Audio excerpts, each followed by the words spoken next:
Hello and welcome back. More TriPPPle action, more poolcore action. This time the ladies' Invitational's last 16 matchup between two ultimate pool professionals. And one won a big title recently, the being the British Open in CASSEY Ranford-NORREY. Yeah, both international players on the pool circuit as well. Casey being an England player, Kirsty Shepherd has led with Wales before.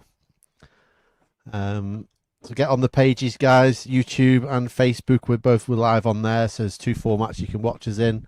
Give us a like, hit subscribe, get some sharing done. Let's see if we can get some more people onto this stream. So you're joined again by myself, Zach Shepherd, and Steve Gard. And as you mentioned, Kirsty, she is actually now our captain.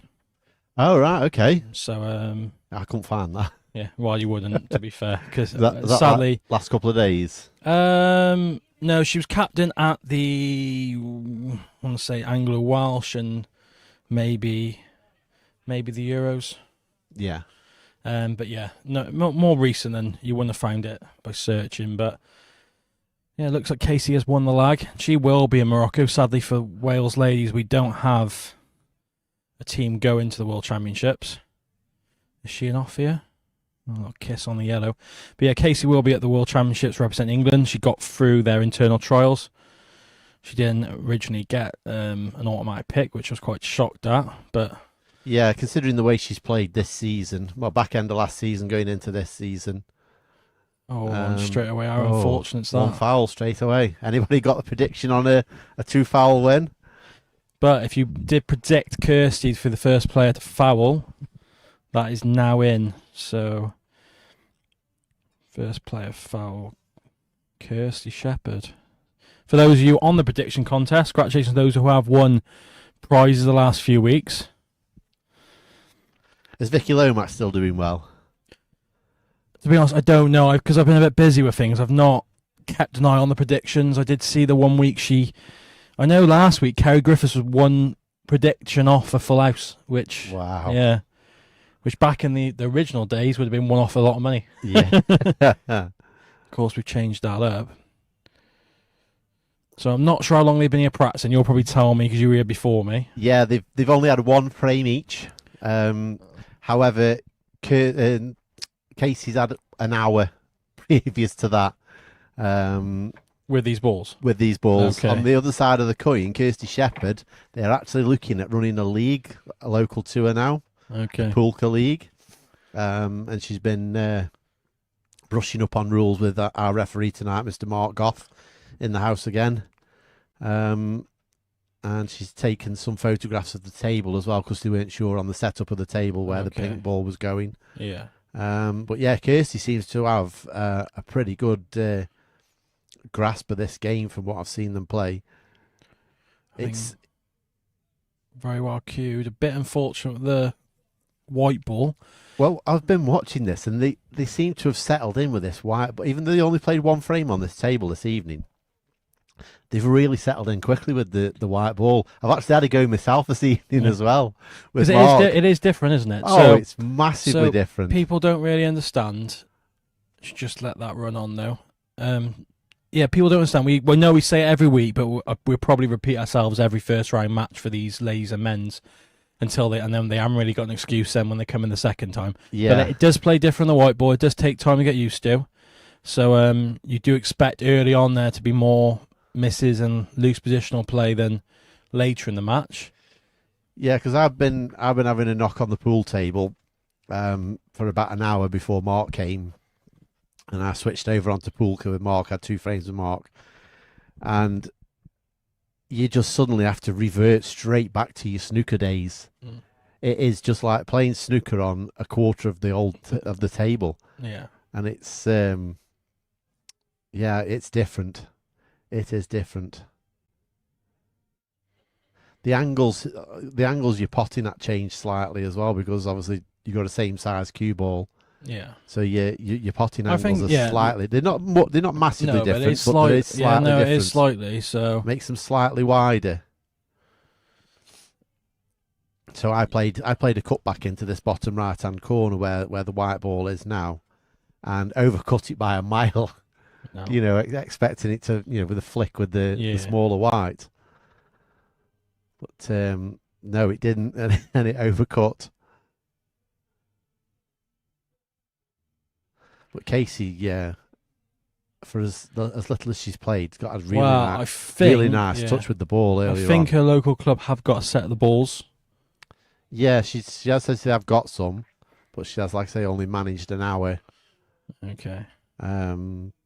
Kirsty Shepherd actually said she'd never played snooker in her life before she Okay. played this. I'm sure she's watched a bit of snooker, so hopefully she doesn't have the same. Yeah, she understands the concept. Yeah. Well, no, it's Well, you say that, but we look back to the first ladies' night with including Rachel Davis, and yeah, all I'm saying is you don't pot two reds back to back. You can pot in the same shot, but not back to back. Yeah. Same with the colours.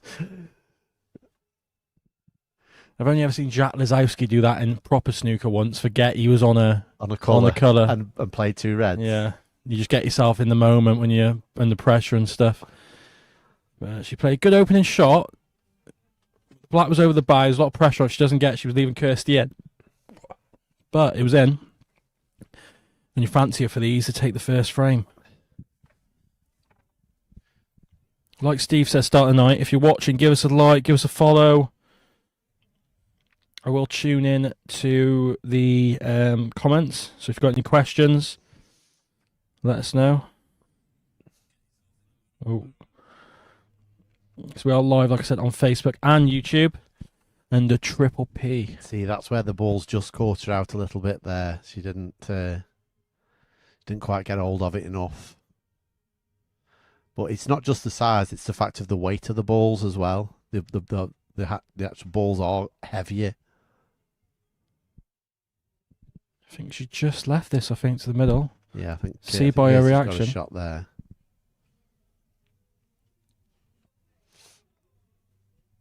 Oh, see the slinky's fixed, by the way. Evie's very happy that the slinky's fixed. So Alice Kendall said, yes, my luck is changing. I put Kirsty the foul first. Show me the points. So she's very competitive. Or he, sorry. Presuming it's a she, but... Sorry for Kirsty, but Chris keeps laughing at me for being so bad at the predictions. So it's not very nice. Shouldn't take the mick, Chris. So, kiss on the... Now that shot there, I had a sneaky suspicion this might happen because she was discussing the fouls rule in quite a lot of depth earlier on, and they weren't sure how exactly the two fouls worked. And do they understand now? I think Kirsty's got a plan. I do think Kirsty's got a plan. I think she fully understands it now. So keep your eye on the two fouls, because the bookies had her a big outsider tonight, and it's only a race to 10. Like if you put it on paper, if they were playing 8-ball, of course they haven't played poolka before, especially against each other. So, but if they play an 8-ball, then Casey would be a favourite, a decent favourite probably, but. I don't think you can have that big a favourite. We saw it, Dom Cooney against Cole Bedford last week. The bookie had Dom a bit of an outsider.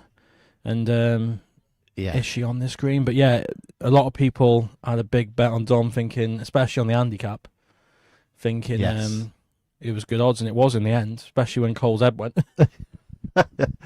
Well, I think Jupiter sent it back about 3 days later. She played a decent safety, I think. That's a good safety. She's one cushion. Yeah. She's got to make sure she gets the white ball out, so she's got a shot at the brown.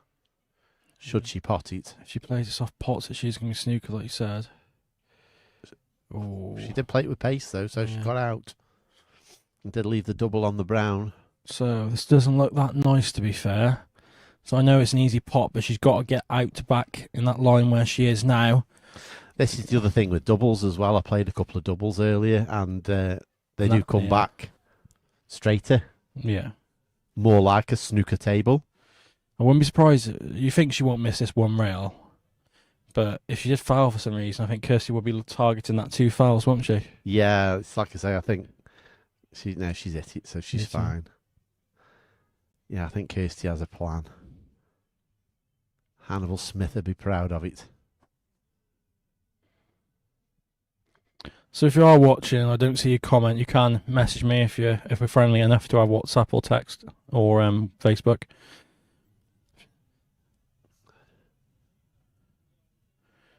If it doesn't go in off, you should be okay. That's great weight. I think Casey can still see the edge of it. She might even have a go at potting this. Or I think she's got to be careful of the white middle pocket. She doesn't want it too thick. I think she's targeting I the think brown into the blue. 2 rails, yeah. She played this well, I think. Just over it, I think, but nothing easy on. I have to say, this is showing the chaps how to play tactical frame.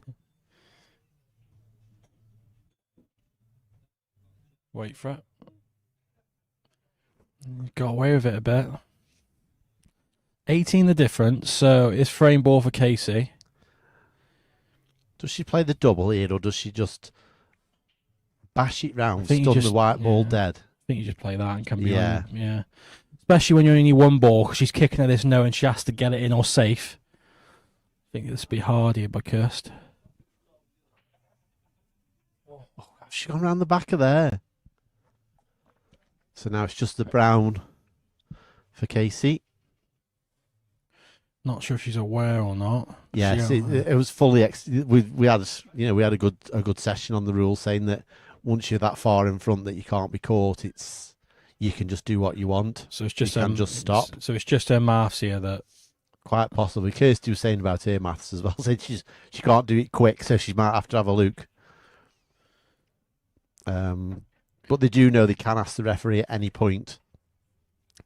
How many's left? Not that it matters. The frame's already over. Yeah, you'd be pleased to know. So the opening frame to Kirsty. No, opening frame to Casey. Sorry, Casey. Gee, long day. So yeah, Kirsty was saying about Kirsty, not being very good. Kirsty. Oh, my English ain't very good tonight. England, Wales.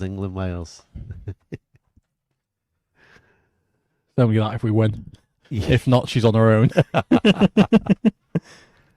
So, what is the situation with the ladies not going to the Worlds then? Is it not enough players? Is it funding? What's the...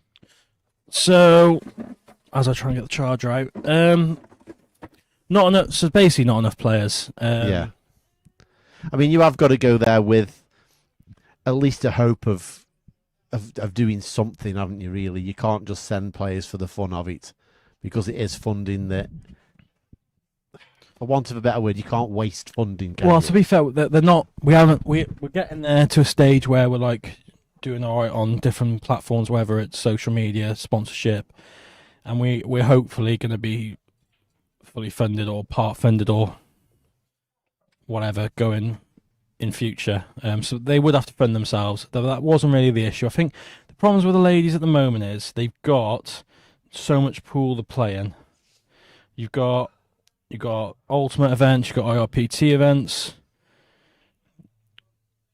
Oh, she's got unfortunately, and that was a ball off the break. So I know Casey's playing safe with the break at the moment, but she might bash them at some point. So if you are on the predictions contest and you've gone yes to both potting off the break, well, you'll be open. Mark let me break first earlier, and I can say that there's absolutely no advantage to breaking. Unlike proper snooker, where you can. Well, I think if you've got a good safety break, then I think there's an advantage. Oh, I'm not. I think, but yeah, we're going now with ladies. Basically, I believe at one point we had say 6 available. You needed 5, and then last minute, few things happened. I think Kirsty was struggling at work. Kirsty Shepherd, and then we got to a stage where when you get to a stage where there's like basic 5 available or only 4 available, and it's not the strongest of teams. Yeah. It puts other people off, so then it just spiraled and we didn't have enough players. They just got so much. Oh, it's a bad miss by Case. They got so much. The problem is they got so much to play in, and it was a lot of money, even though it's all inclusive. The Worlds. Yeah. So we're going in a couple of weeks, 3 weeks time. It is all inclusive, but so when you're there, like I don't think I'm going to have to spend much money at all because I don't really drink. The drinks are available anyway, free, part of it. It's going to be a lot of... Yeah, your soft drinks you can... Well, the beers are free as well, supposedly, on the all-inclusive. I know, pool players and the all-inclusive beer. But unless we go out and eat, or I don't know what else you'd spend money on if there's casino. do you know what I mean? But I don't think I'm going to have to need much pool money. players do have a habit of gambling. But it was a big cost originally, especially for me now. I'm not on the World Committee, so I had to pay. That's a great shot. That's the best safety shot I've seen yet. So I had to pay my way this time, and it does hit when you're paying that accommodation, flights, everything. So I understand why the ladies can really justify. Is there no sort of like Sport Wales funding available for... What's happened here? Did she clip a ball on the way through? I think she flipped the yellow on the way through there. So basically, we're going to Sports Wales, so we have tried, but basically because the Blackpool side were in before us, they got through the door, and even though now they're not actually affiliated through the correct channels, so the correct channels are Olympics down to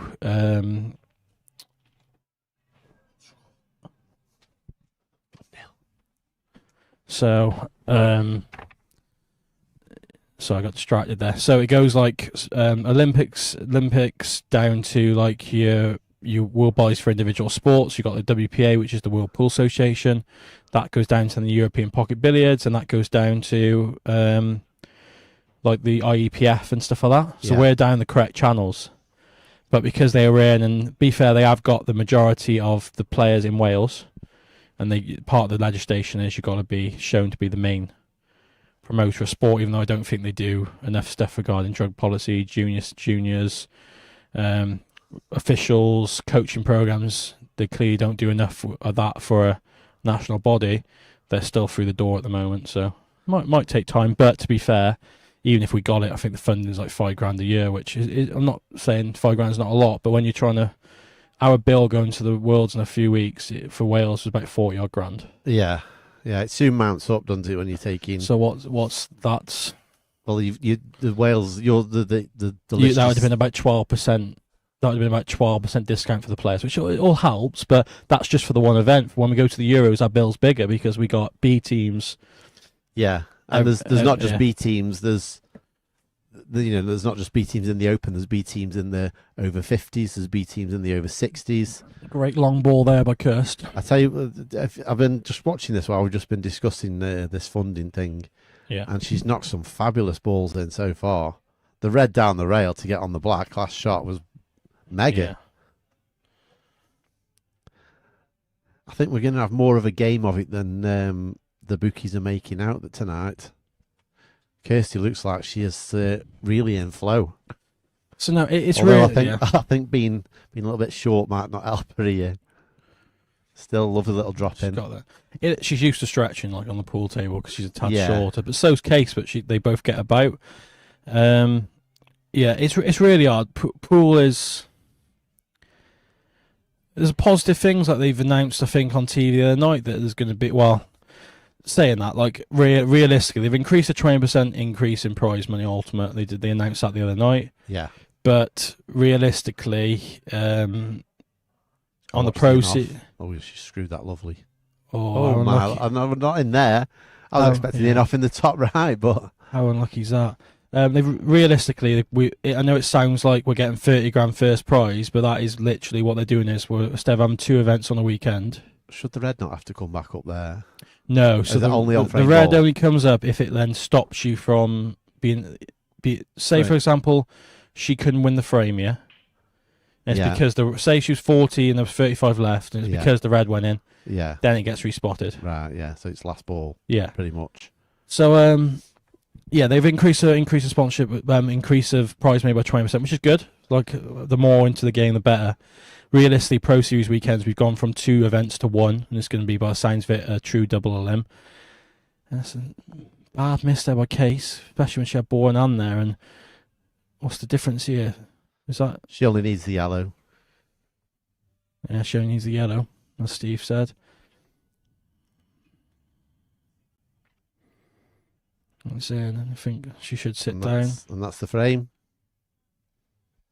And she will do. Mark Goff just advising her there that is the frame. So we've gone from talked about earlier. So we've gone from 2 events down to 1, and it's going to, by the signs of it, be true double limb. But I'm not sure when he told me true double limb. Does he mean it all the way down to like the final, last 4, last 8, last 60?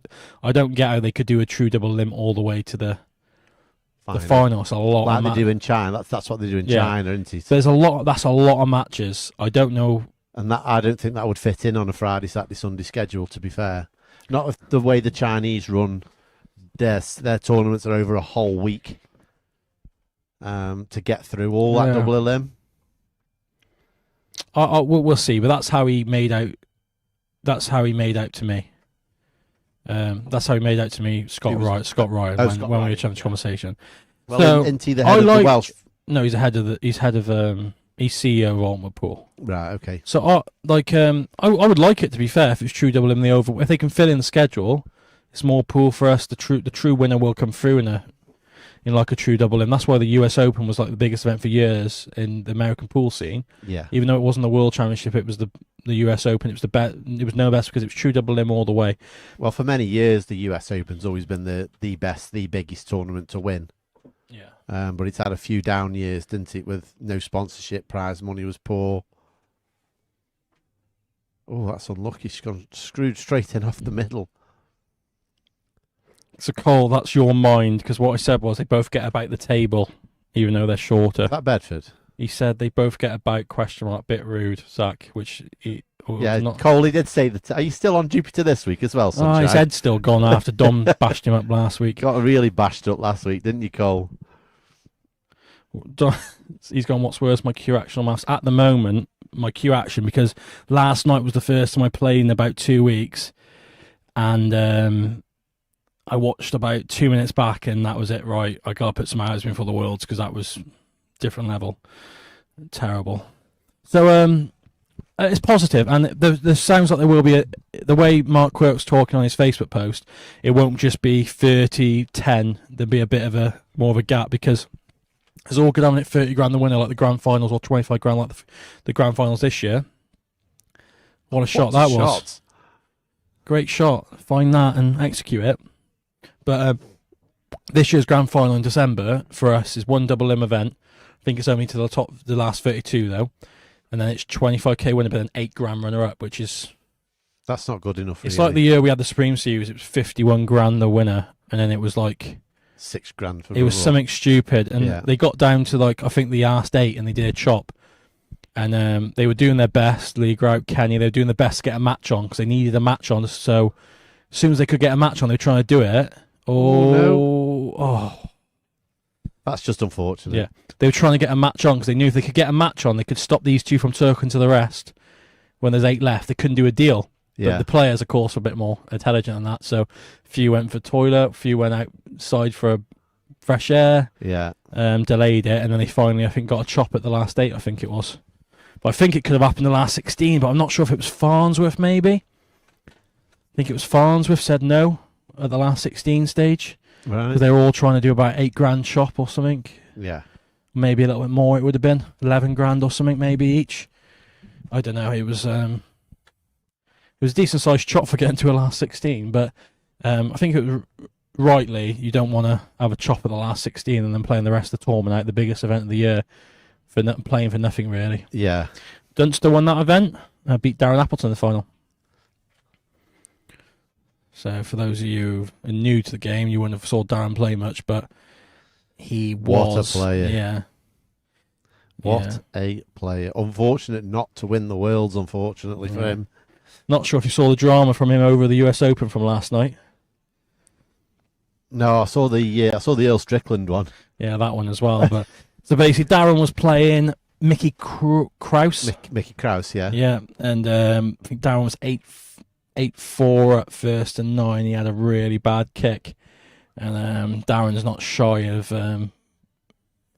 calling it out. And he basically blamed Mickey because Mickey uses master chalk. Ah. So Darren's very. I've not spent loads of time with Darren, but I've watched him play in China. I've been in China the same time as him from that Supreme Series days, and he's such a competitor. Like he's one of those, right? If I had to put my life on someone to play a frame, he'd be up there, like, if you know what I mean. Yeah. It used to be Tom, but after Monday, AFC it's called him for that wing. it's probably now Appleton. But I think Yeah, that. AFC want their chicken wing back. Oh, she's underrun it. Oh, she's going to have to bridge over this black, or is she going to take the blue long? So yeah, then after the match, Mickey Krause did an interview and said, Darren told me I should be banned for using mass chalk, which supposedly Darren said no. I said the chalk should be banned. So Darren's very like I said, he's passionate. He's a winner though. Isn't he's he, a Darren? winner. So he is a winner. I like that. If I don't like, right, it's like I had a bit of a dig at Leander one time because she was playing someone on the stream at the Pro Cup earlier in the year, and them two, they were joking around with each other as they play. Yeah. Well, that's the subject we brought up a few weeks ago, didn't we? Yeah, it doesn't necessarily mean you're going to win if you act as if they're the enemy. But I'll give you two examples because like to show it both ways. Last year's Champions League, I was in the same group as Tom. I purposely didn't speak to him all day. He was trying to speak to me. I was like, I'm not interested. Yeah. I said, I'm here to beat you. Made it clear, and I beat him. And you did. Yeah. This year I did the same. He beat me. So it's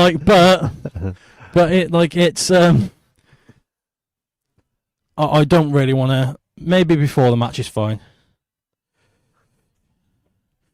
But yeah, I wouldn't be joking mid-match. No, and like I said, that's the subject we brought up with the ladies. Is what that's a little bit of what's missing. Is just a little bit of that. Let's get on this table. I won't rip your face off, kind of attitude, and then just be best mates again after. Yeah, because you don't need the full on needle. You just need you've just got to want to win more than that other person. Yeah, and show that you want to win. So at the end of the day, when sponsors are paying to get you there as well, yeah, they don't want to be seeing that kind of thing. In off the green, oh no. Snooker there. I remember that time when Judd Trump hit a 147 and Ronnie didn't get up to shake Judd's hand, when normally the thing would be you go and shake his hand. Yeah. But Ronnie was like, I'm in the middle of a match here. This is a big match. I think it was like, must have been like 5 or 6 or 7 or first to 10 in the final. He's like, I'm not congratulating him. I'm going to go and beat him. Yeah. Basically. So. Yeah, I remember that. And Judd is. Oh. So she only needs the red. No, the frame over 2 fouls. Was it? Yeah. She went in off. Did she? Yeah. No, but the shot before. Yeah. I didn't even know she was on a foul. Yeah, 2 fouls, frame over. So that means we can update the prediction. Right, Bank. So that we are now on to 1. So towards the way of 2 if you did bet the 2+ or predict the 2+.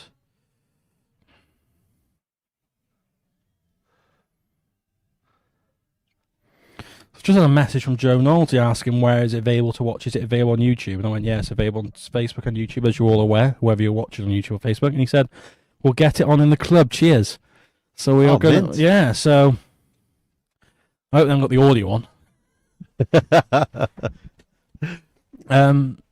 There's been a lot of interest. Daily I get a message about the rules, where the ball should go. And most of the time I like message Chris or the refs, especially if it's to do with the rules, because they are... Either they've done it or they're in the process of writing a full rule set. Is it finished? Yeah, Mark did say earlier on this evening he's actually finished it. What he's trying to do now is, do you remember how the snooker rules used to be laid out on top of a table, a picture of a table? He's doing something similar to that with it now, just to finish the layout. Okay. But all the rules are actually finalised and in print now. Yeah. So they're there, ready to go. Which Kirsty's already asked for a copy of so that they can get this league started. It's crazy the amount of people. I know, like Northern Ireland, they're doing an event. Like I said, Kirsty's on about doing the league her way. Gary Clark has really pushed this game, though, in Ireland.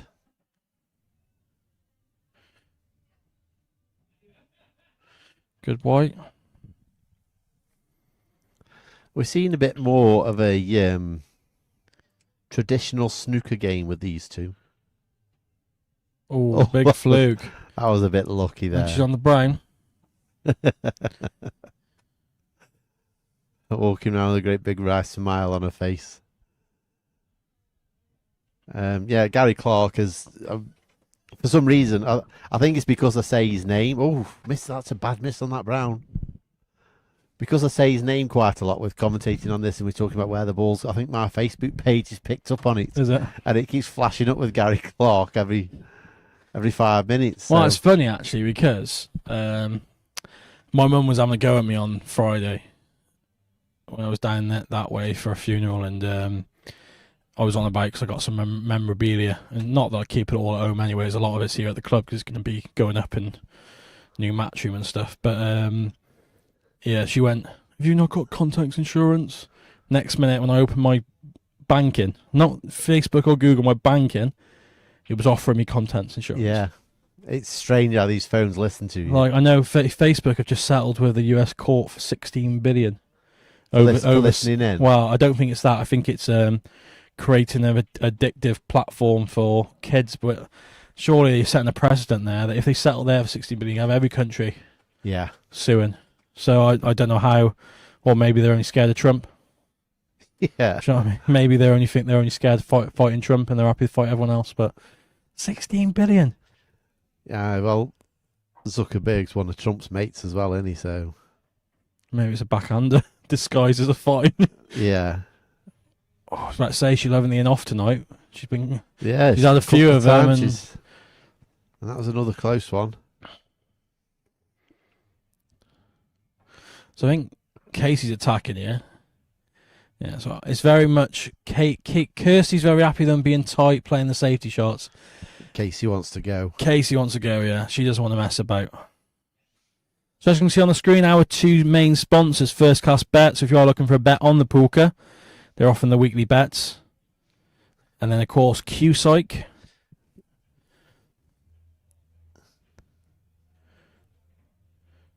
No frozen balls, obviously, in this this version of the game. Unlike in pool, where you have to contact a cushion after, there is no such thing in this one. Just to answer that question before the messages come in. Where's the Oh white? no, not Is another it in again? off. Is it going to hold? It stopped. Oh, it slightly went to the left as well. Well, the cloth's got to be due for renewal soon. It is. So that those who are local to us and members here at Long the Snooker and Pool, tables 18 to 21 are being done this week. Then tables 17, 12, 13 and 14 are doing the week after. Yeah. And we got a little bit of life still on our new raffles, hopefully. Well, I've cleaned number 16 today. Okay. Was someone on there before you? Must have been. No, there was no one on before me. And I've gone on and cleaned it, brushed it, Did it play all right then, at napped least? it, and then I've ironed it, and it's played absolutely brilliant. Okay, that's good. So, compared to the other day when I played on it, it was a bit of a rug the other day. It would just the ball just would. I think this cloth, unless it's ironed regularly, if it's missed like a day and then, because it is quite nappy in it, even though it plays quick and reactive, it is very nappy. Yeah, there's a lot on it. Yeah, you can see that looking at the table now with the finger marks. Yeah, and I did this table as well, and I think Mark did it again, just with the napper just before they started. Yeah. Mentioned the World Championships earlier, around 3 weeks away. Yes, 20 days from today. Is it 20 days? Yes, 20 days, yeah. So there's a countdown on Facebook. Well, it could be 21, actually. It could be 21. I have 22, but I might be mad. But depends what day I got set. Was that my post as well, or was you saw another post? No, it's a World 8 Ball Okay. Federation one. Just came up 21 days to go. My Facebook is just absolutely full of pool. And it's all just recommendations from all the talking we do about it in here. That's a great shot to sneak that in past that green. Now, I think leaving the green where it is, take the pink, red down the rail.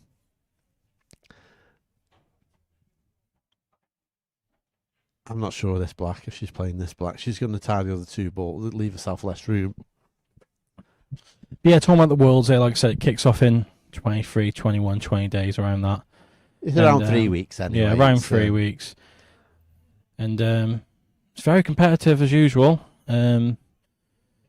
Like we were discussing this last week about who's there and not and stuff, but you'd say the big three are there at the moment. I think you say Tom, Decky and Jaden are the big three at the moment. Yeah. Like, you're not going to rule Mellon out of course. Is he going? Is Chris going? Or I don't believe Chris is going. No. So, but like I said, you always want Chris at the event, but I do think on form and ranking and stuff, they are the three best players in the world, of course, I think, at the moment. It's down to opinion, but I think Waddingham is playing really well. Craig's up there, yeah. At the moment. Because he is number 3 in the rankings now, Craig. I think Jaden's just overtook him. Jaden overtook him with just the... overtook him with the win, yeah. Yeah, just overtook him with the win. Maybe I should have done a video. Let's have a look. So they are the top 3 in the rankings then. Yes, the top 3 in the Ultimate Pool rankings are there. And the scary thing for Jaden is he has still got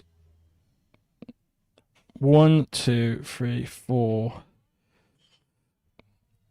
He's got 4 events to go on. Yeah, they said that on Monday night that he's got 4. So he's got 4 events and he's 5,600 off Decky. And what is he off Tom? Is he about 11,000 off Tom, is he? 7. Is he 7,000 off Tom? 7,400. Where am I in the rankings after that? Up to 45. You see you're around early 40s, I think. Yeah, so I'm up to 45. I've still got those events to go on, of course. Well, there's 2 Pro Series to come for this year. Obviously going down to 1 next year when they change the format.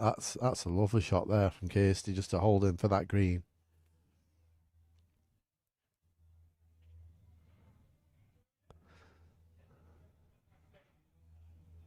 Now she needs to make sure she stays high enough off this yellow for this green, not to snooker herself behind the brown.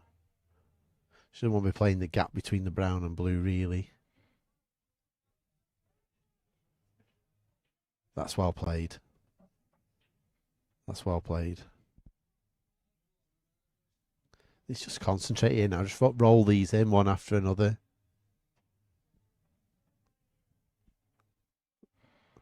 I think these two this week have really got the hang of this ball. Really got the hang of it. I know Kirsty's had a couple of in-offs. So that puts a 13 in front. So just needs the blue. And that's another frame to Kirsty. That's 2-2.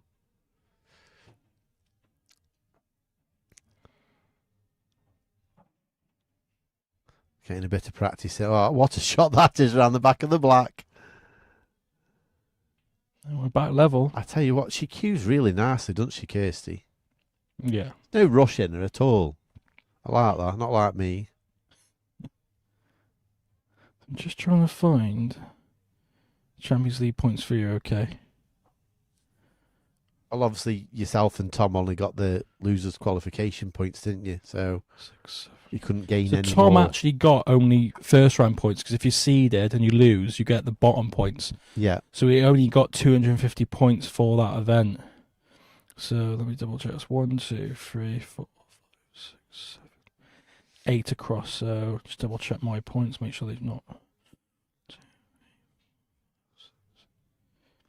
So that's weird, because I should be on more than 250.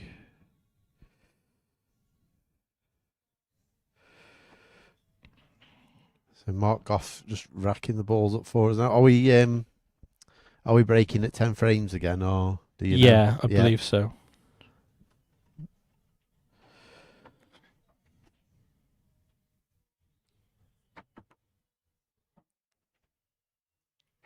And here we go into frame 5. Then it's Casey to break. She's swapping sides. I wonder if she's going to go back to the safety break, or if she's nope. And I think 2 reds potted, white so ball potted. That does mean then that on the predictions they both have potted off the break, so that can be updated.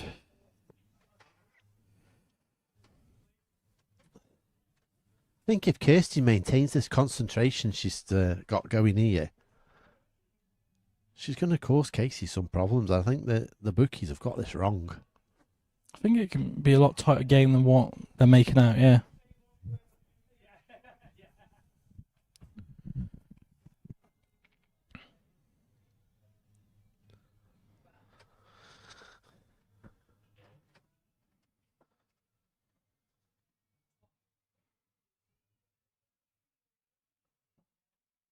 I'm still trying to work on my timing to get a break like some of these girls do.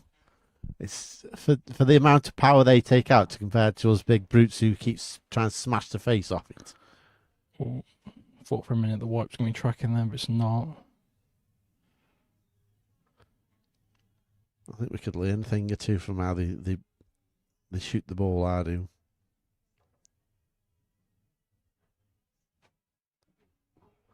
There's the white. Oh. That's another in off, so that's one foul on Kirsty's side for this frame. So does Casey now look to pot a few balls and then run away and hide? Like I say, she does know that the fouls do run over.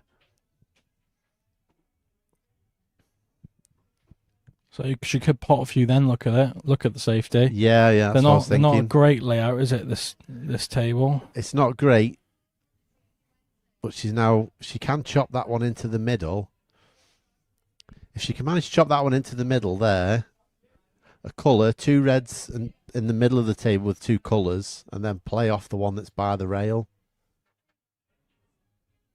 Oh, she's going for the back cut on there.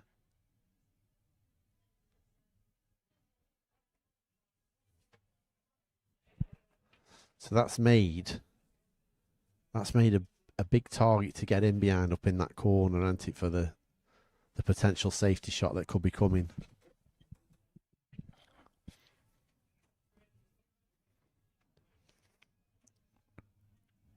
What's she looking to get behind here? Or she's not.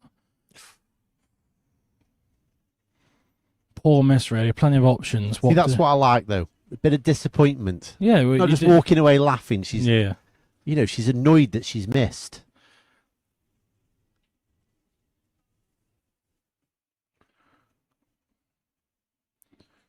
Oh.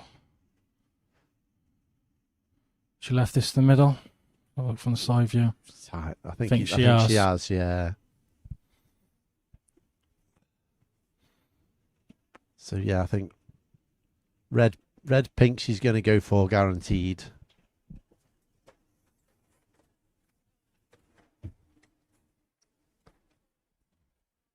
Now, I think she might screw over onto that cushion to try and chop that one into the... No.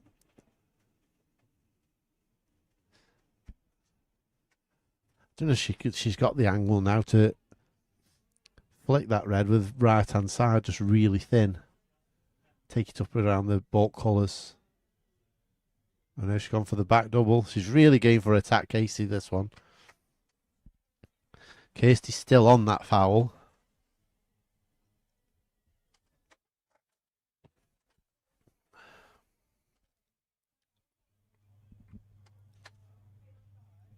Just a gentle stun run up the table slightly for this next red. Does run really heavy, this white ball. So traditional snookery, you're going to be going round the back of that black. She's got a little bit of a run there.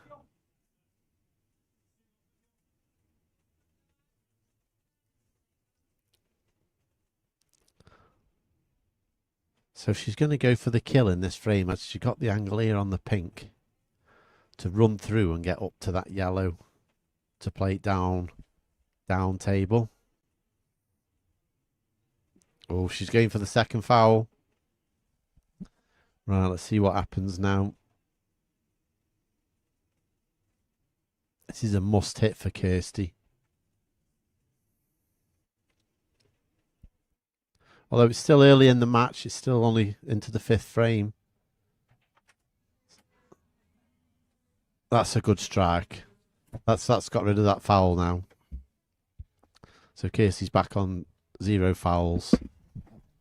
So was she on a foul there on snooker there, was she? Yeah, Casey played a really tight shot in behind the black. She played a magnificent back double, and then took the pink, took the last red, and then flicked in behind the black. So 11 in front.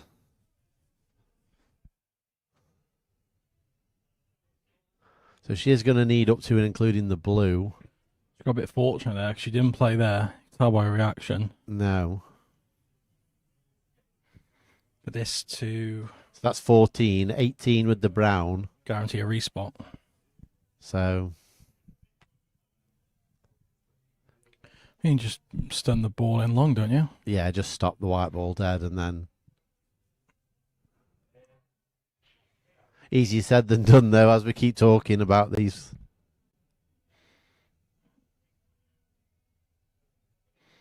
Yeah, it just looked like she was always lined up to miss it to the left there. Yeah, it's 22 on now, so Kirsty could make a big steal here.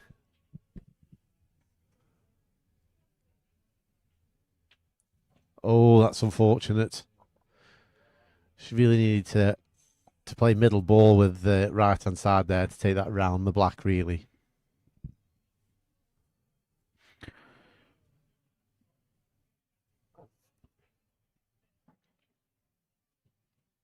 Oh, 2 bites at that blue cherry and she didn't hit it. no, and it will mean now because she took the brown off the table. It's just the blue needed for Casey. Yeah, puts a 15 in front and that's the frame.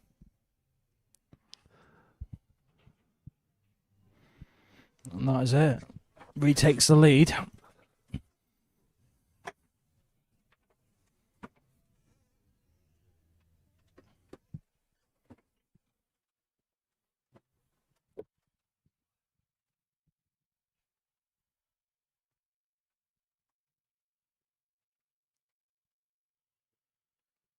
No, yeah, like I said, Casey will be at the Worlds. Very competitive ladies section there. A lot of good players. And you like to think in the ladies team, you like to think it's probably going to be again between Northern Ireland and England. I think Northern Ireland reigning European champions. Are the ladies off the IPA heading to this one, like the likes of Kirsty Lee and? No, so a lot of them, yeah. Yeah, it's not. It's mostly the international rule-based players going. But no, there was a few ultimate players in the draw. I don't believe they're all going. I don't believe Mary Talbot or Emma Parker is going. But they are in the draw, so might be wrong. She's caught that too thin. Yellow's kind of saved her there. I mean, she's caught it thinner than she thought. That's why it run a bit, but to me, it's like the white a bit further at where it is now, and you're clipping off and coming bottom rail, side rail, trying to get behind the yellow. Not a bad return for Case, because even if Kirsty does get the red to the middle, it's not going to be a lot on, is there? No, it's going to be a big blue around 2 angles at least. Not there. Just gone top side. But no, yeah, like I said, Northern Ireland ladies won the European Championships. England were top of the group, but then lost out in the semis to Ireland, which was kind of a big upset at the time. Our ladies got through and then lost out to Northern Ireland, eventual winners. I think Australia always come with a strong team. It's a bit easy from the ladies. With it being with being 5-player teams, it's easier to get a stronger 5 than a stronger 7, say in the men's. Yeah. Because they've only a couple times ever had their best men's team out. They did win it once. It's the England domination. You've got to break, though, isn't it, really? They've won it so many times. I think it's 23 times now they've won it. Yeah. Obviously, in the past, they've had... God. The roll call is just endless with the players that England have had to play for them. You know, going back in the days of like with Keith Brewer, Darren, Carl Morris, you know, and then Gareth came along and Mick came along, and I think it was just relentless. I think I think for years, because it was in England, it was in England for the first how many years? Oh, forever. It did help them be able to get their strongest team. Well, at back they used to be able to get their strongest team, and then of course in recent years, it's still a very strong team. But you'd say no Mick, no Chris, no whoever. Yeah. They still get a very strong team out, and probably to be fair, you would take some players like Carl Sutton in one frame pool over players like Chris Mellon, for example, if you know what I mean, based on stats. Carl Sutton is granite, yeah, when it comes to one Well, frame. there was a spell in the team event where I was matched up in the order, and I'd always play Carl, and he would always dish. And without me on the shot, it just went through a spell where I was just sick, and I was looking at the order like I need to get away from him. I need to be somewhere else where I don't play him because it just felt like it was inevitable. If you know what I mean? They got Shane Thompson, of course. Even at his age, Lee Kendall's still one frame pool. He wins frames. He can still do it, yeah. You look at his stats on the last how many events, and he gets a lot of criticism because he's been there for a lot of years. People think, well, he should be coming through. He should be coming through, but you can't pull someone out if their stats are. Yeah, if the stats are proving that they're still doing the job. Look, I do believe Jaden goes and wins the World Under-23s. Under-23s, yeah. At this event, I think we'll see him in the world team or we'll see him in the England men's team from next year. Yeah. But he basically said at last year's Worlds, he was like, they've offered me go straight in the men's if I want. From now, even though I'm aging out under 18s, and they said I can skip in the 23s. They want me in the team, and he just said I want to win. He wants to win the main singles in all age categories, which I get. Well, yeah, he's won the under 18s. He's won the Euros now. He won the Worlds. He won the under 18s World and Euros. Yeah. He's won, of course, now the under 23 Euros. Yeah. So now just the Worlds to complete it later this month or next month in Morocco. I think on the form he's on, I don't see anyone stopping him, to be fair. Yeah, I'm not sure if I haven't looked at the under 23s draw.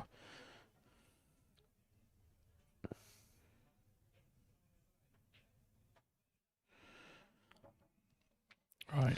I'm not sure the Morey brothers from Wales are powerful enough to stop him, to be fair.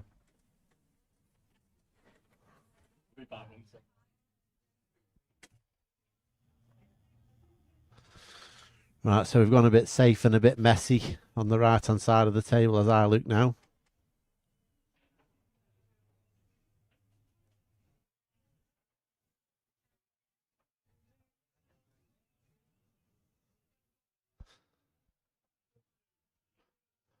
We've had kind of really a bit of a tactical masterclass from Kirsty at these rules.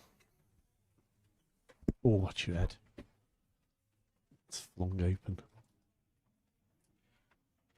Let's put the... It's having a furniture issue in the broom cupboard. So I got a darts issue because the darts team cancelled last minute. What a waste of food.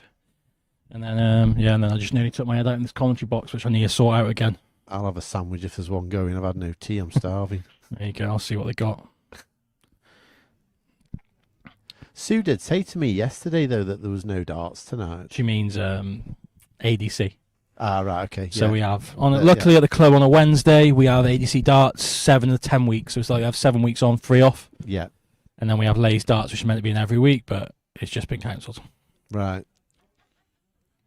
Right, let's pull the under 23s draw up because I'm curious.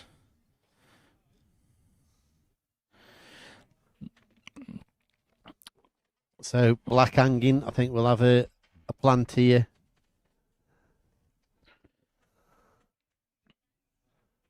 Although that could block to the black spot up, which could actually be beneficial here. So the black will go on the pink spot.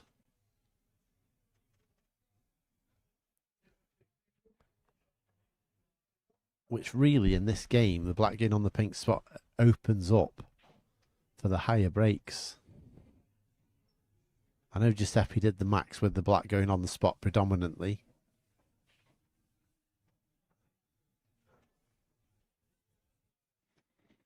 So yeah, Jane Billingham is in and he is playing Nordea Desira from Malta. The only thing I would say, it's only first to sixes, best of 11s. the opening stages. So you like to think he is big favourite. But you have got players like Sean Dempsey, who won it last year. He actually, in the World Singles last year, beat Cole Bedford and Shane Thompson. Oh, right. Okay. He just got very unlucky. He ran into a very good player in the last 64. No names mentioned. Wonder who that was. Yeah, that was me. To be fair to him, I had 7 off the break. I was just on it. Right. Yeah, I had 7 off the break, and yeah, he couldn't really. And even I was brutal. Even I think at 5-1, he won a frame, and I went toilet just to kill the game. You also got Reese McLaughlin. McLaughlin, if I said his name right. That's another great shot from Kirsty.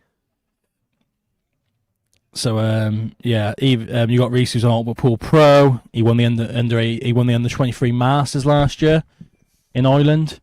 So there is some competition there, and I know from first-hand experience, I went through the under 21 and 23 setup.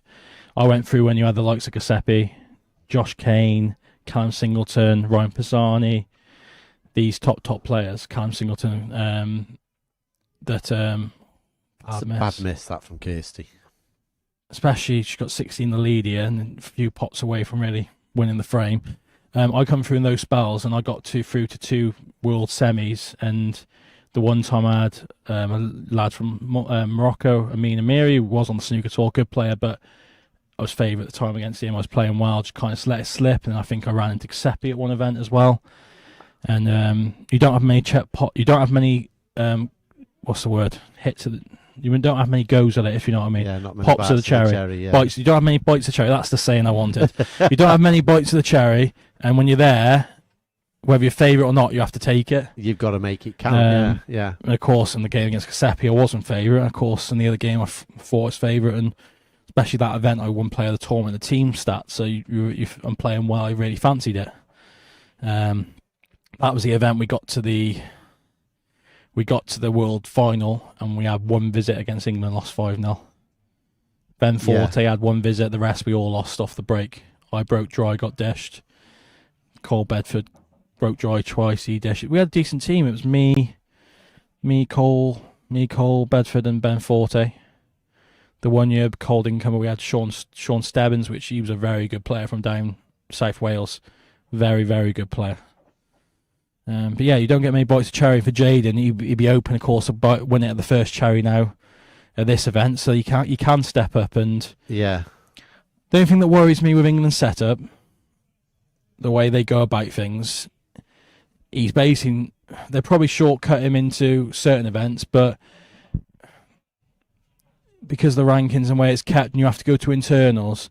Really, to me, we would never make Tom Cousins go to a trial. Yeah, whereas they will make Jaden. Well, they're brutal enough and they're dumb enough. Yeah, and that is basically cutting your nose off spite your face. Well, really? they stick to it, and they have been a bit more lenient. They've got a thing where you can bring through in 23s and skip through the trials, the initial trials, but they're still very strict on the internal stuff. And when you're playing internal trials first to freeze, like, come on, how's the best player always going to get through that? You want your strongest team. Well, I guess they won it for years and they got away with it because they had such strength and depth. But of course now, people are not happy to be in that situation and no, maybe not get in and stuff. So it's like Luke Gilbert, for example, and Dom Cooney. They got in the world team the 1 year when they won it in Blackpool, England. But then of course they couldn't make something else at Euros or something. Next minute they have to retrial and they're like, "Nah, you're all right. I don't need this." Do you know what I mean? So she's 34 in front now, with 35 on. 36? 36 on it. So his frame. Yeah. Yeah.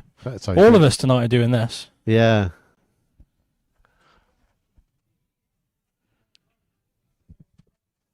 So we're back level 3-all.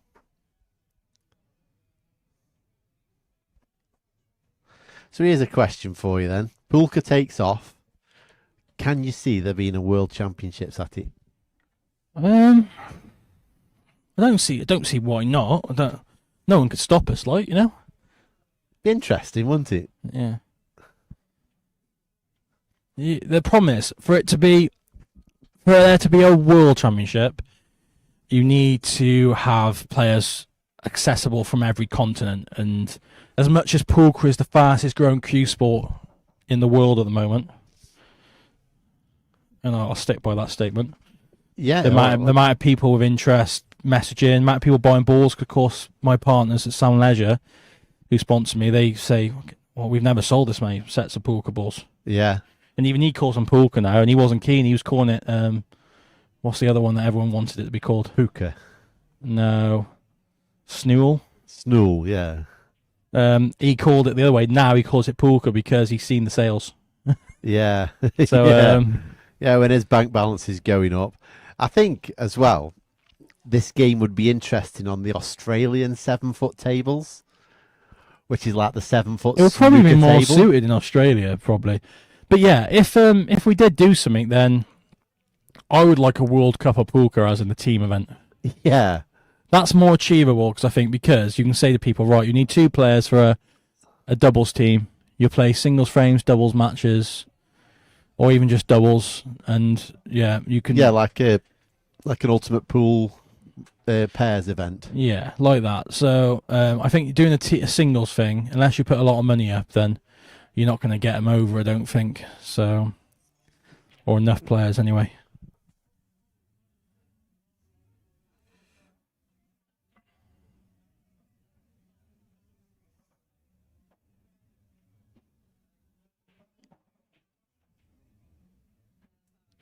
So it's just awkward bridging over this blue.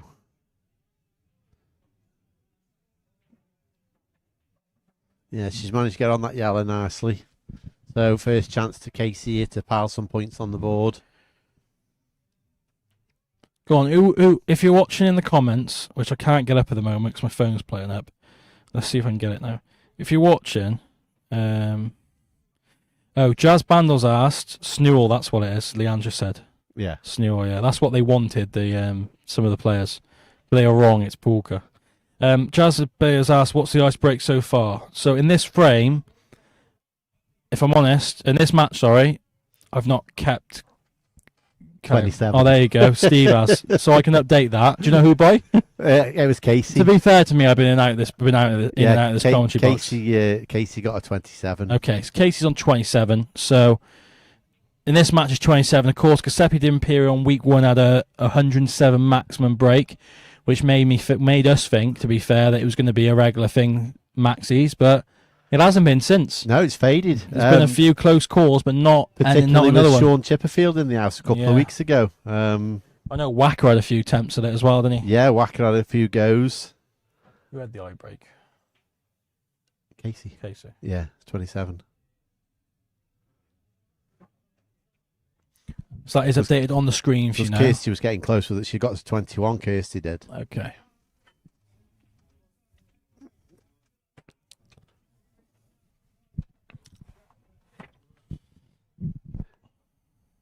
Yeah, I think in the second round you might see a few more maxis. Yeah, when they're used to the white ball, in the early knockings of the match. But of course, the next round is where the money comes in. Yeah, they're in the money. Yeah, so they're in the money. Yeah. What I would say is, first week, both of them were cup safety breaking. Zach and G. Yeah. So what meant was, after a few safeties, the balls were opening more of a snooker style rather than a pool or poolka pack. Yeah, smashing them. A pool pack being when they smashed everywhere, and a poolka. I think the mix is when a mix is when you're at the start of a frame where there's not much on and stuff, and they're on the attack. Like Casey's been attacking quite early, and this is a great effort. This is just a little bit short. I think you can still see this on the right hand rail. Snool is life. Snool is life. But anyway, who would want a world championship? Who would want a world poker championship? I think if it took off big, I could see some of the billiard players getting into this. Because I think it would suit billiard players because of the control a billiard player has to have. Yeah. I honestly think a billiard player would really do well at this. Right, so there's 18 of you watching on YouTube, for example, and we've only got 2 likes. So Surely that should be on 18 likes. come on, give the video a like. Same on Facebook. I'm gonna have a look on Facebook. Good That's hit. a good hit. We've got. I can't see how many we got watching. It doesn't update properly. It says 21 at 1.15 another, and we haven't got many likes at all. 4. Come on, people. There you go. Hearts and love hearts popping up galore. Give it a like. Give her page a follow. Can she hold for the black here? Don't know if she just dropped that, how the ball would have reacted, gone into it thick, she would have been on it. Yeah. I'm not sure if she thought she was going to come left, like wide, and come off the rail and up and clip it thin off the rail up and not leave a shot. Yeah. Going to have to charge my phone on a better charger soon because we need my phone for content later.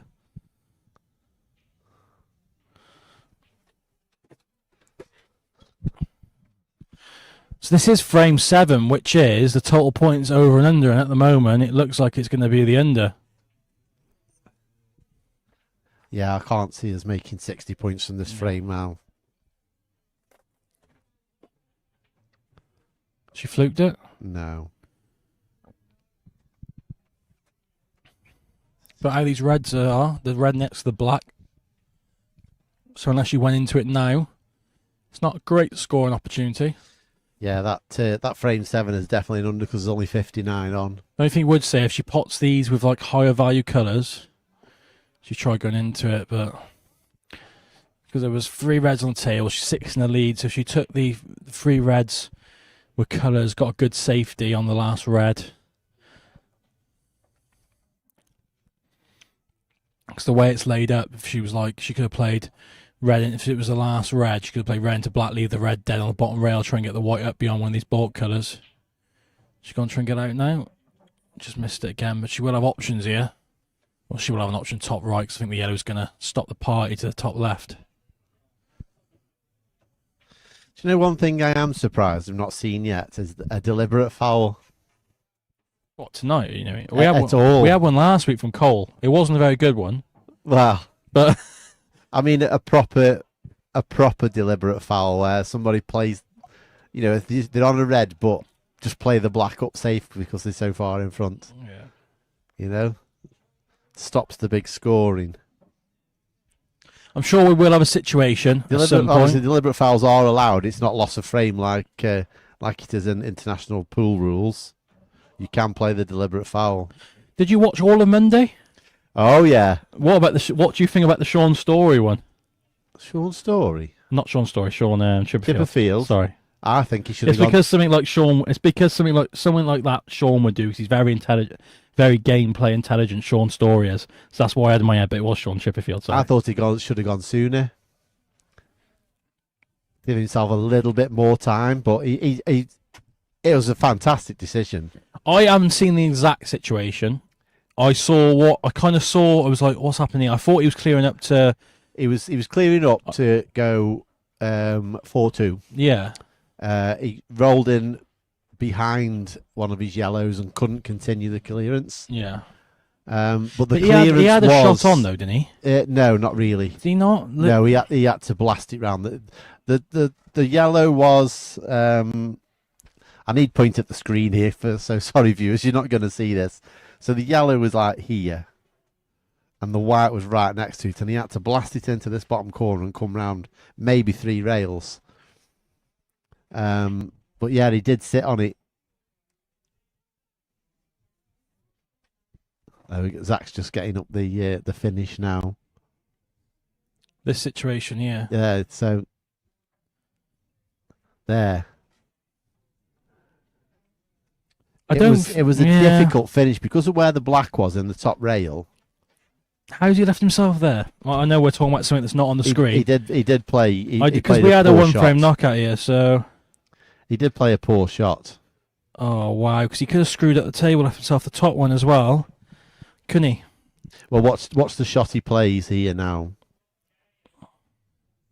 He's ended up leaving himself on nothing, hasn't he? He just left himself on nothing and then thought, right, I've got a minute left. I think Sean Chipperfield could do it. Yeah, I know. But I'm just like, I think would you not be tempted to cut the one to the top right? I think what he was intending on doing was that ball he potted there to lose the frame. I think he was trying to play that ball into the top right corner, screw down the rail, and then play the skill shot and run through and finish on the black along the rail. I think that's what he was looking for. I mean, how good would it have been though if he did clear to win the set after doing that? Well, yeah, That's the shot where he finished.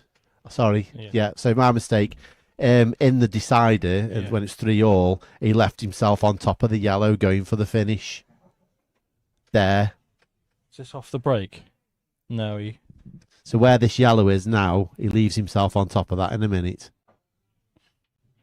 There. He's got very unlucky there, to be fair. So he'd basically got to blast it down into this corner to try and make this plant, or it would have maybe just crept past that yellow.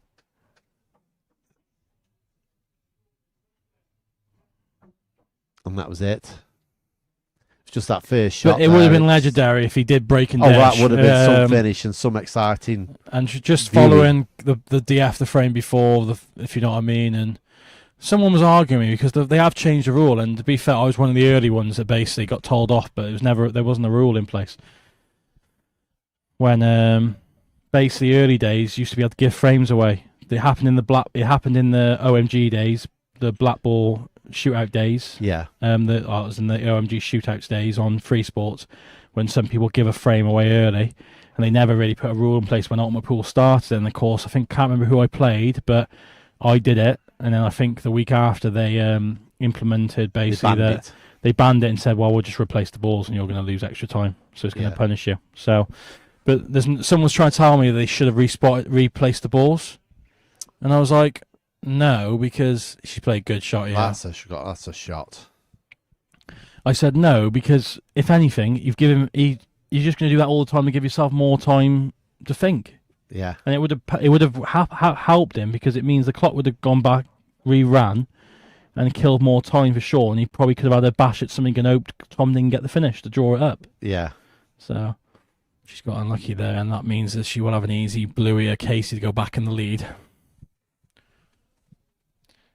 But like I said, we were in the one-frame knockout. I didn't really know what was going on until Leanne's gone to me. Did you just see what happened there? Yeah. I am surprised I've not seen it before. I thought it may have happened before, but it's not. So Aid said I wouldn't want to play the deliberate foul. I'm presuming she's meant to say because I could end up being snookered next frame and losing next shot and losing the match, which that's what you have to kind of weigh up. But Sean had got the break in the next game. That was the... No, I'm on about on pool. Oh, no, right, Poolka now. So in Poolka, in Poolka, she's scared that basically if there was like one red left on and she played it with I'll tie colour up because she's like, say, 20 ahead. Yeah. But then she gets a good snookering against her. The person gets good snookering against her, then she's going to lose because of the two fouls. But then again, if you're in a place where it's like a 1 in 10 to get out of it, for example, the snooker, and you think, well, I'm 1 in 10 to get out of this. If I don't get out of this, they're going to clear, where I'm going to have to, for example, tie the green and blue up or pink and black, whatever. So a few tuning in from home. Scotland International, Nicky Comrie. John Hughes, local player. He actually beat me last night. Yeah, I know he did. I watched it. It was terrible. Well, how did you watch it? I thought we cut off. No, yeah, well, I watched. It was in 2 halves. Oh, okay. So I thought it missed it off. I caught the blacking off the yellow, and the shot before on the red. That shot before on the red was pretty special. You mean the opening round? Yeah. Yeah. I got the double. The part of the snooker, and then the yellow, the blacking off the yellow into the middle. That was. I like that. Casey's hit a good red there. I think, she's going to play up tight again. So I need to update that. So it was on the under in that last frame, wasn't it? It was, yeah. So if you did predict the under, then that is in.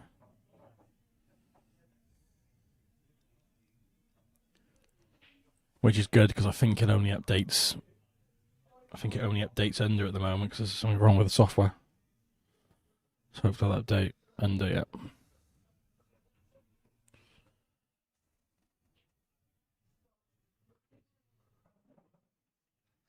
So Casey Ace is in with another chance here to put some more points on this board and to try and actually get a 2-frame clear lead, because we've not had one. No, it's been nip and tuck the whole way, hasn't it?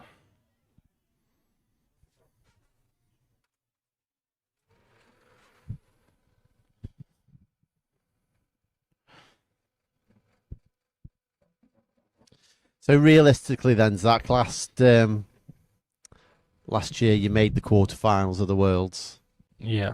Disappointing end, really, at the end of it. Yeah, let's not talk about it. But you've got another shot. What do you think realistically this year? What's your expectations, or what do you think you can?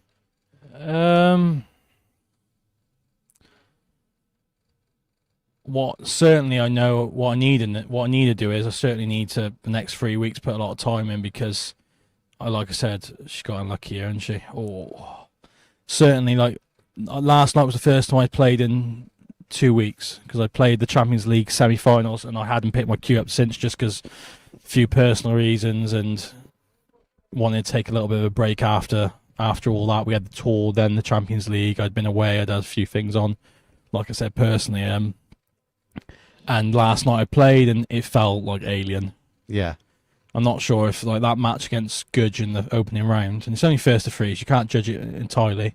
Just play a good shot, yeah, That's to open that up. Shot. You could on commentary, and I don't give him much credit a lot of the time, Wardy. But Wardy went, oh, he's not doing his robot thing, which what he's referring to is my sighting, where I stand and get into line and stuff. And because I haven't been playing, I was literally just standing there and dropping in the shot, so I basically wasn't online. I was having to rely on natural talent, which I haven't got a lot of, from stood up to getting on the shot, kind of guessing really. So that's why I missed some balls last night, which I wouldn't normally miss. So back to where your question is, if I can put some time in the next 3 weeks, I'm not in a bad section of the draw. I've kind of got fortunate a few years now where there's a lot of top players. Like even last year when I got to the quarters, like I said, I beat that Sean Dempsey in the last 64. Yeah, he just beat Cole and Shane, 2 Ultimate Pool pros, 2 Ultimate Pool champions back to back. So you can only beat what's in front of you. He just beat 2 of them, and he's one of Australia's next big things. Steve McGurn's won big titles. I played him, I think, in the last 16. I can't remember the Irish lad's name who played in the last 32, but he actually got to the final of the Europeans that year. So it was still a tough draw, but because you're not playing household names, if you know what I mean. Good long ball by Casey. Shot, the lads give me a bit of ripping, saying I get easier draws just because I'm not playing a Tom, all these big names, if you know what I mean. But you have to play him at some point. But like you say, you can only play what's in front of you. So yeah, if other people have knocked the Toms and the decks, I was 1 shot away basically from being in the semi against Declan Brennan. Yeah. Good safety view by Case finding that. So I'm in a not a bad section. Of course, you don't know who's going to get drawn in. I could get drawn in. There's plenty of top players in the qualifying. So I could get like Jane Billings in the qualifying. He could get drawn into my section. Next minute, I've gone from a nice section to with no pros in apart from me to because luckily I'm number 5th seed based on how they do the world rankings for the world championships is based on the last 3 years events. Yeah. And because I've got a quarter, last 16 and last 64, I'm in a decent position ranking wise. I'm 5th for this event, which is for me is even though I know the ranking's a bit flawed just how it is, but that's how it's been for years, even when all these top lads were winning it. Appleton, Mellon, not Appleton didn't win it, but getting to the finals, McKenna, Chris, Potts, all these. So this is what the rankings were for years. For me to be 5th seed, it's quite a bit of a... It's kind of, be honest, when I saw it, I saw my name in the draw with the 5th seed next to it, because I thought I was 6th, because I'm presuming someone's not been able to make it. I think it's Dempsey. Oh, right, Stevie Dempsey not going? No, so I think when I saw I was 5th seed, it kind of made me, give me a bit of drive to... Well, that's going to have to give you the drive to get back on the practice table and actually do something. Yeah, because to be honest, I was close to probably winging it. Just how I'm feeling right now, if you know what I mean, with everything. So yeah. Oh, that's understandable. Yeah, so it's kind of given me the drive to make sure I actually prepare properly now. 3 weeks I think's enough. Vegas kind of killed it really. As much as I had a really good time, I was on a half kick before Vegas. I'd lost a bit of weight.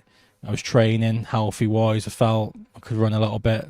I was practicing. I was in a good form, and then of course I went away, and Yeah.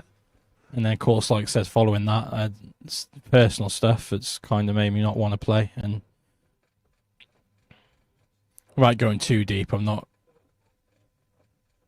The passion's not really there, to be honest. But my own kind of pride of looking at that, where I always practice more and prepare more for the international events, because we've had so much disappointment in that team event.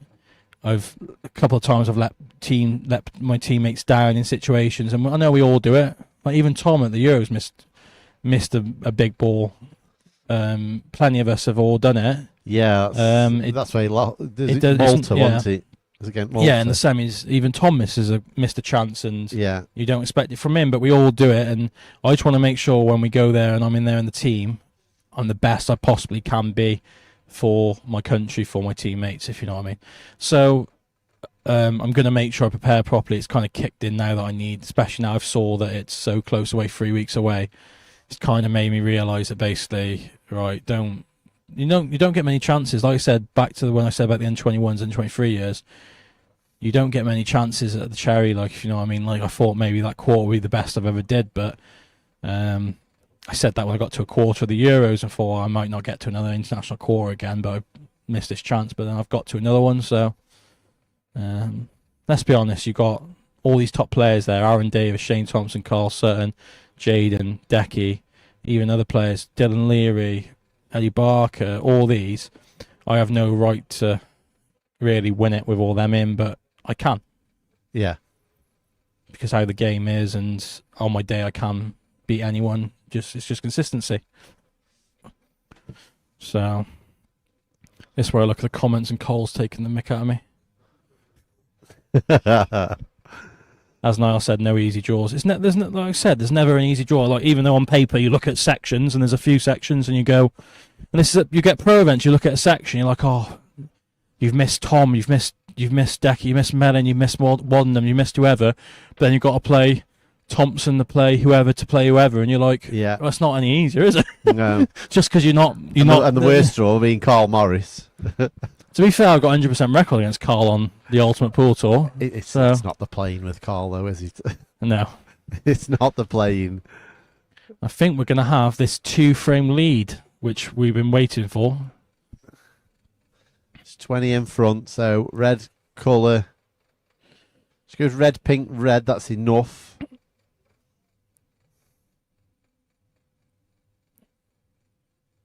Oh, she's taking the black. She might get down for the black. She's a bit awkward here because I need to be a bit straighter really on that black. This is where now I'd be tempted to pot the black, come high, and then play the snooker. But because this is an easy one rail if she hasn't left it direct. She is on one foul though, so she's got to hit this, otherwise we're a 2 foul frame. There we go. And that's a 2 foul frame. That's 2. And is it Kirsty that's fouled both of them? After you said the big before the match, you said Kirsty's the one that's going to be looking for him. Yeah, I know. I thought Kirsty had got a plan. The way she was, her eyes lit up when we started speaking about the 2 foul rule, and I thought, yeah, I know what you're up to, young lady. Right, as Mark Goff just re-racks them, I'm going for a little comfort break. Go on. So a couple of frames left before the natural break. Steve can't wait. He must be bursting.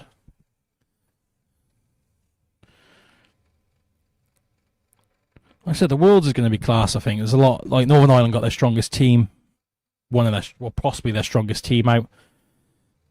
England are always going to be strong. Australia are very much up for it.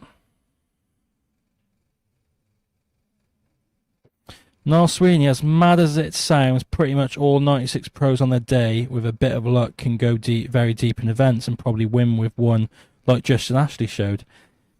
In my opinion, the strength in depth is seriously... You bang on right, mate. It's, as you saw, right? Justin's a top player. Not knocking him, but no one would have.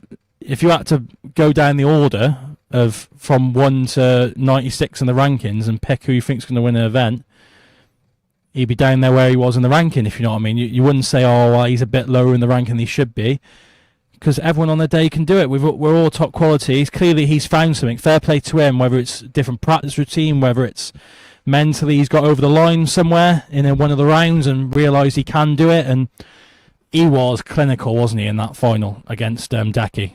He was clinical. He didn't look phased. Got over the line well. So was Ben Doyle. Like, someone said to me, like, oh, if Ben can win an event, you can win an event. Well, actually, I've rated Ben for a long time. Watched him play for Ireland for a number of years. But yeah, at the start of the season, you wouldn't have said that Ben would have got to won an event and got to a semi, for example. If you know me, he got to the semi of the British Open a few months later. So I think what does help is the bigger pockets, better conditions. It does open the game up a little bit, but like you said, anyone can beat anyone on their day. Like I said, on tour, I've got a good record against the higher seeds, but then don't do well against the lower seeds. And went through a spell like Josh Duraz was beating Tom every week. There's a number of situations where players have done well against top ranked players. Like Scott Pope, for example, beating Chris Mell in one of the Pro Series events. You know, Scott is quality like the rest of the pros, but stands out. Miss from Kirsty, and there's 2 frames before the break. She won't want to go in more than 2 behind. If she can at least win one of the next 2 and be 6-4 at the break, or even 5-all, she would like to be ideally, of course. She does not want to be 7-3 behind the break after it being nip and tuck all the way up to 4-3, 3-all. You don't want to then go, oh, I've lost 4 before the break, and now we're breaking, and bit to do after the break. Hayden Penny in the comments. He actually played the last Ultimate weekend in the Challenger Series. He's current a World Pro on the snooker. He would be good at poker, so he would be a shout for if we had more tournaments.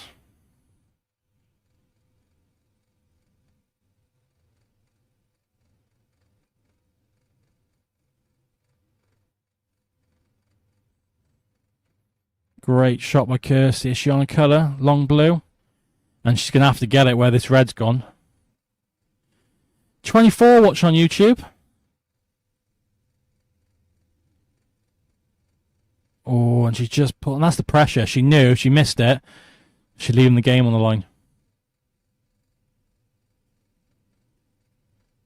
Niall, are you at the World Championships? Because I haven't looked at the team lists. I haven't had a full look at the draws or anything. Are you at the World Championships?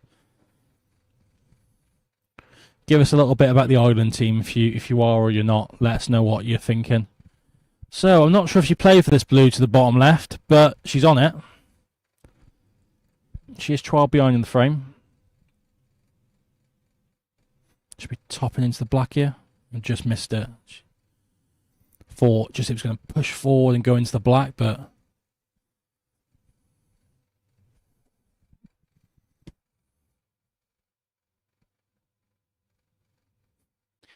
Kirsty just comments saying, I'm tired now.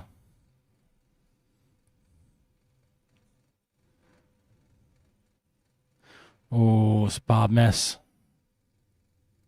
Oh, he is in the team. So he is going. Go on, talk us through your team, Niall. Not sure if you want to. If you want to send me a voice note, you can. I'll play it to the fans. Give us a rundown about your team. Like I said, if you want to send me a voice note on Facebook or WhatsApp, do it and I'll play it for the fans. Thought she was going to go in off again. She's loved that top pocket. A few times she's gone off or kicked balls in by accident.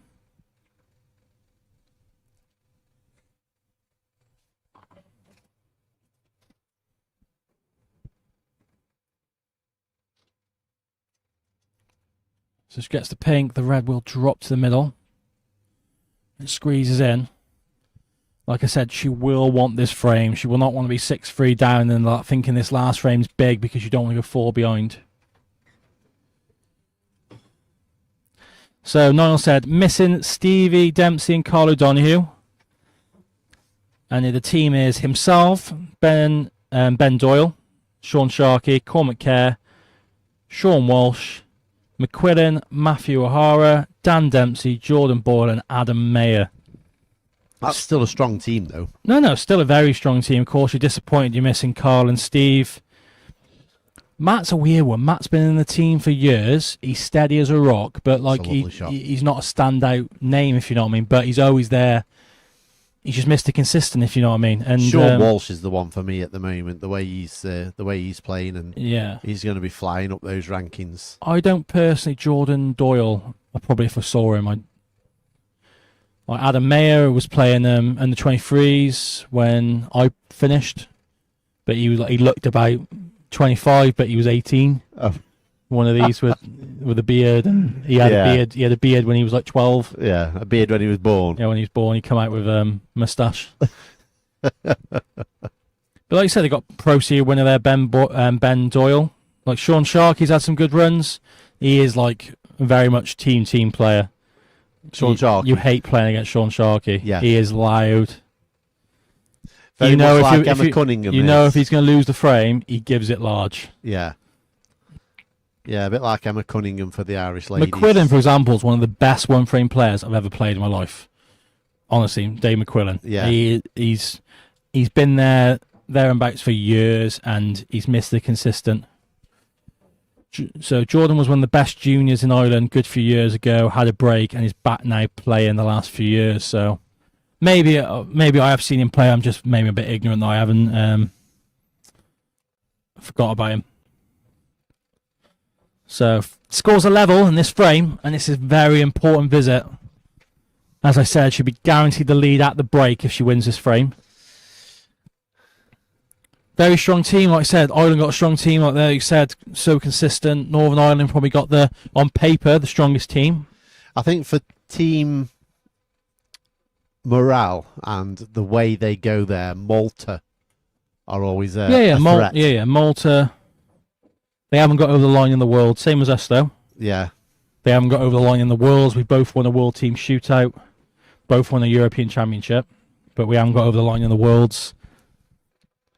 Yeah, that slightly longer format is just a little different, isn't it? Australia really fancy it, and I don't want to I don't want to be proven wrong, but it's just I think it's always hard for them coming over. I know now at the nationals they're using these balls and cloth, like not this poker, but Dynaspheres and everything, Supremes and their national stuff. But I don't think they have enough experience in that situation, the ultimate pool situation, if you know what I mean. Yeah, I know what you're saying. Where we all have that. I was really surprised, a couple of years ago, an old friend of mine turned up in the Australian team. Okay. Andrew Barton. Okay. We were quite close when we were county juniors 30 years ago. And yeah, he disappeared to Australia and then all of a sudden reappeared because he played on the UK tour for a while. Yeah. And then, like I say, went to Australia, and I was amazed when he rocked up. I think it was Blackpool where I saw him. The Niles just gave who he thinks is 7 top are England, Ireland, Northern Ireland, Malta, Wales, Morocco, Australia. Of course, Morocco are going to have a strong team out being in Morocco. Of course, yeah. Last time we was there, they were a bit disappointed with how they did. The Moroccan ladies played really well as well last time. Yeah. Should a bit of run here. Very fortunate. Yeah, look, literally got a smile. She's thinking, oh, yeah. Last year, New Zealand beat England as well. Yeah. They beat some other big teams as well. Is she going to fluke it? She's got a quadruple. Oh. We need 4 Ps in the title now, Zach. It's not a triple, it's a quadruple. As he said, first to 11 short enough at that standard with 2 tables in play, and momentum can change very quickly. As we found last year, we were ahead next minute. Even though I broke dish to the cider, but because the frame on the other tables was still going ahead, the Malta lad took a right dish out in the playoffs against us. It was honestly, yeah. I was watching. This is the tragedy that basically it was that late at night. It was the delay. The games were delayed and stuff all day, and we were the last game on. the camera team went home and they missed what the game of the championship was. It was the game of the championship, and it was missed. It was actually live on TikTok, but they never uploaded it after because it was live on TikTok. What's she done here? Why has Mark put the brown on the green spot? Oh no! Oh no! What's he done here? Oh, Mark! Oh, Mark! Oh, Mark! That's got to be Oh, clipped. Mark. That's got to be clipped. Oh no! Where's Scott? Someone ring Scott! Oh dear! Oh no! Referee police! Oh police! no! Oh no! What's happened? Oh dear! Shall I message him on Facebook just for fun? Oh, Mark Goff, what have you done? Oh no! That's made my night. That. What's she doing here? Is she playing for the? Wouldn't you go behind the brown and yellow if you're playing for the 2 fouls? Well, you could go behind the brown if it was on the right spot. Yeah. She's not playing a bad shot if it stops. Yeah, that's a good shot. That is by Casey. How brutal's Casey been tonight? Because she can clear them, but she's gone. Nah, I'm gonna get another 2 foul. So this will be the 3rd 2 foul frame if Kirsty Connor hit this one. Can everyone put laughing faces in the comments about Mark? Oh, and there it goes again. Another 2 foul. Oh no, let's update it. And this next frame on the predictions is frame 10. So whoever wins it, it is a prediction on the bottom left, as you can see. And that's probably put me off my question I've got for you. But do you think he's realised, or I don't know? He can't have done. Look, he's not. What's he doing with the yellow? He's having a nightmare. He's having a nightmare. Oh dear. Oh no. Oh no. Oh no. Can everyone put laughing faces, please? Oh, just do it. Like they do this when people on TikTok sales, they go, put a W in if you want this to run. Put a W. Go on, everyone, put a laughing face in. Oh, and if any of you out there know Mark McGough, got him on Facebook, tag him. Please tag him. Everyone just tag Mark, so it's like when after the match he gets tagged, he's like, "What am I getting tagged for?" Just having a bit of a move about in here because I can't see the screen. So Luke A.J. Ralston, sorry if I pronounced your name wrong. He said, "Bring the title home." More laughing faces are in. So Casey knows she's guaranteed a 2-frame lead at the break. She's open. It's 4. And you know, all of a sudden, we've gone from saying that the bookies were wrong to a chance. Yeah. Even Chris Day's gone with 10-3, you know. To be fair, she'd have to win the next 4 because the handicap was +6, which means if Kirsty wins one more, they'll get to the 10 first, basically. Yeah. I think it should be 6.5. I don't know why the bookie's not putting the put 5s. He must be, or maybe it's draw no bet. If it's a draw, I don't know. But I'll have to ask. I've not really caught up. So I think she's only got the option of the pink here. So it's just been pointed out as well by me. Mark didn't put the blue on the spot 2nd frame and Rack and Eva. He's having a mare. I'm going to have to watch that back. Let's have a look. Let's watch it back. Let's see. Not that I don't believe Jesse. Oh.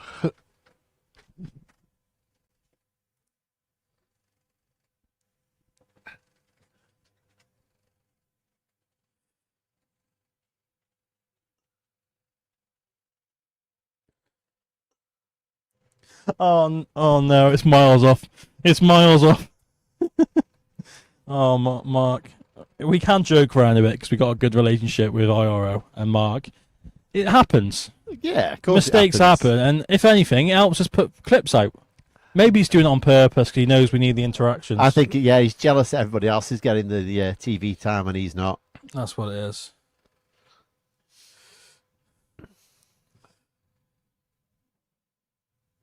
So, with all the... she's on a red. Right, okay.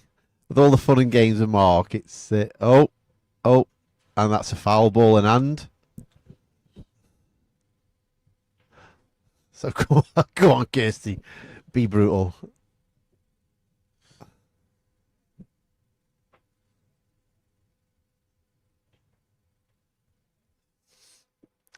Yeah, I think that's where I'd be starting there. Does the black will spot below that red, won't it? And the red will still go, I think. But yeah, we've gone from all of a sudden a level game with Casey pulling away. All of a sudden. Which I wasn't expecting, to be fair, the way that Kirsty has been playing this game. Yeah, what I was going to ask you, I was obviously doing a bit of research last night for the content, and I just happened to stick YouTube on and watch the World Team Final, Ireland and Australia from a few years ago, and they were talking about the difference in the 1 and 2 table setups.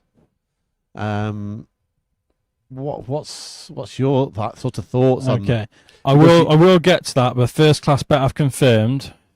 He said, I think we should have a world champs. So if he's keen, then if they're keen, then I'm keen. The other thing he said, the handicap was -6, so need 5 as there is a draw in place. So I was getting a bit confused because normally you'd have, if there's no draw in place, it'd be plus 5.5 or minus 0.5. But that's me. Basically, I haven't had a chance recently to kind of. I leave that side to the other people involved with TriPPPle. They upload the odds and advertise for the sponsor and stuff. So I haven't had a proper look at it. So I presume there must be a draw. But thanks for confirming that. So in future weeks, if you do want to bet, you know where to go. Get your account signed up with First Class Bet. Plenty of options on there, and they are very good people. What's Kirsty said here? Kirsty. She said, never known Casey to be so negative. Who's that, Kirsty? Shepherd. Mid-frame. Mid-match. She's commenting like Cole last week. All right. You had me First Class Bet until you mentioned that. He said, I want the real #1 in the world. Yeah, not for me. But you're the sponsor, so I guess we can make it happen, but not for me. And Kirsty will want this frame because, like I said, she does not want to be 4 behind at the break. Right, back to your question. You're saying about the 1 table and 2 table setup. Yeah, because a lot of the I know it's from a few years ago, and they were still playing world rules, but they were just saying that they're able to focus more with having a 1 table setup. You know, where the team wasn't divided between. Yeah, so the 1 table setup is better for a team aspect, because you're all just watching the atmosphere and stuff. Yeah. But then also it can be amazing with the 2 table, but there's just a little bit too much going on. But the issue with the 1 table is, if you play a long race, like some years it was race of 17 and it would in the Worlds or 15, if you look back at the old videos. Yeah, it was 17. And it was so long. Yeah. It was over 2 sessions. It was so long. It's not good for viewership. So then, of course, when they had the Sky deal and they were showing the replays on Sky, they went down to the first 2, I think 8 it was. Yeah. They went down the first to 8 on 1 table. I got very unlucky that I didn't get the play on the 1 table setup with their bigger table, because it used to be a bigger table. Yeah. I'm gutted I never got to play on it. I wish I had that experience, but never got to. Have you ever played on an 8-foot? Yeah, they used to have one at. It's called Shooters now. It used to be called Pool something in Neath. Yeah. Yeah, I've played on one. Used to be. I can't remember what it used to be called, but they had one in Neath at the club for a little bit. I think it was actually Gareth Potts' old 8-foot practice table. He used to have one at, whether it was at Players or the old Green Bays and stuff. It was at the Green Bays. Yeah. It was in the arena at Green Bays. So it was that one. They bought it off them or him. But then of course when they got rid of the 8-foot, I think when they got rid of the 8-foot, the world body, the World Championship, then that venue sold it, because I think they got it, and the intention was some of the Welsh players going, it'd be good for them to practice it. But it's kind of a bit negative. She wasn't guaranteed to be on it, so you don't really want to practice on it, just in case you're on it. Like, if you know what I mean? But then if you got to it, you're like. But I think that's what helped McKenna, because I think there used to be an 8-foot around his area in Cardiff or at his club, and he just played the 8-foot. But when you're that good, of course, you can probably adapt between both, if you know what I mean. So. Yeah, I mean, Mick Hill never had an issue with going from the 7 to the 8 at all. In fact, he worked a breakout on that 8-foot table. It was almost indestructible. Yeah. At one time. You know, so when your players at that level, the Phil Harrisons of this world, you know.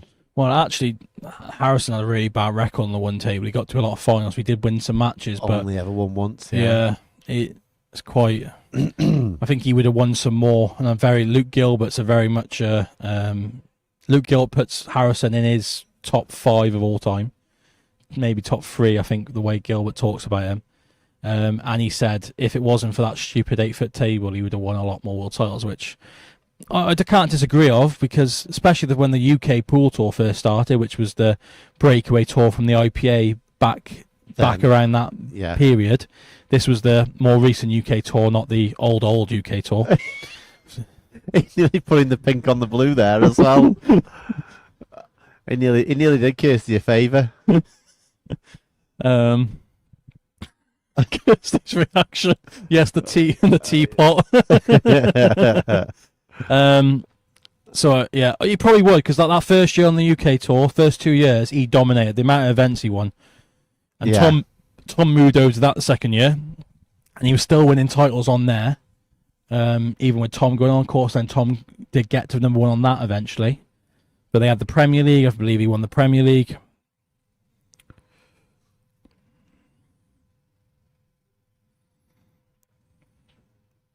Oh, thick, and she's sold out, is she? Yeah. So 31 the difference. So she will need 2 reds, not just the 1.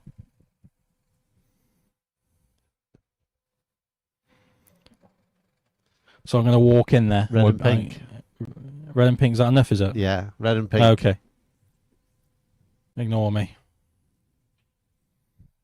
Because there's only 35 on there. Yeah, more maths issues. Or red and black, do you? Well, yeah, red and pink, red, black, red, blue, and that would have been still enough. And that's the frame. Carrie Griffiths has gone. She's gone. Mark needs to go to rules court. They've just promoted for Browngate. I don't get the last bit. So that is the frame. We will be at the break, I presume so anyway. So yeah, that is the break. 6-4 at the break, 2 frame lead. So not as bad for Kirsty as it could have been at one stage. Time for some refreshments and some of that sandwiches. So we will join you after the break. Be about 10 minutes.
We are back. Second session, second half of the match. Casey the break. She is leading 6-4. I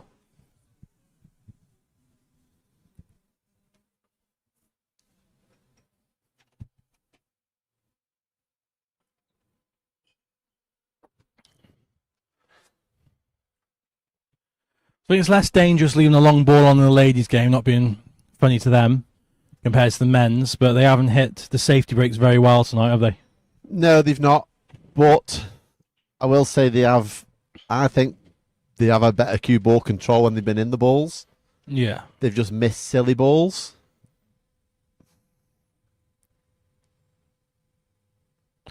So Mark said he's had 3 hours sleep, leave him alone.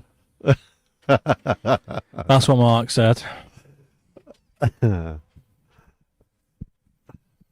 I have just double checked that blue spot as well. It's still there. It's still in the middle of the table. Yeah. And the green and brown didn't swap. No. As we said about these safety shots. That is a belter of a safety shot. That's the pink. Oh, that's first foul. We'll see Kirsty try and get a snooker. I don't think we will. She'll try and pick some points off, I think. Well, I've just been talking to them about the 2 foul thing, and Casey went into the match with attack, and Kirsty was going to go down the 2 fouls, and Casey suddenly gone, it's easy win this way. So they've swapped plans of attack, and it's I've just been laughing about that. So it's not the best, that. no, it needed to be tightening that brown off that cushion there, really. Yeah. So 9 to play, and Kirsty needs 6 of those. So I think she'll be topping this through. Just wide. But again, like I said, what I've just been saying, the control on the cue ball.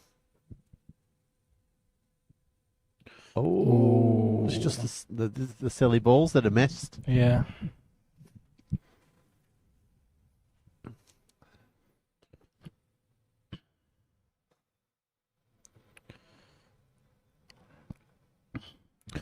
So, basically, It looks like my diet's going to be ruined tonight now because I'm going to have Chinese or something on the way home. Sorry.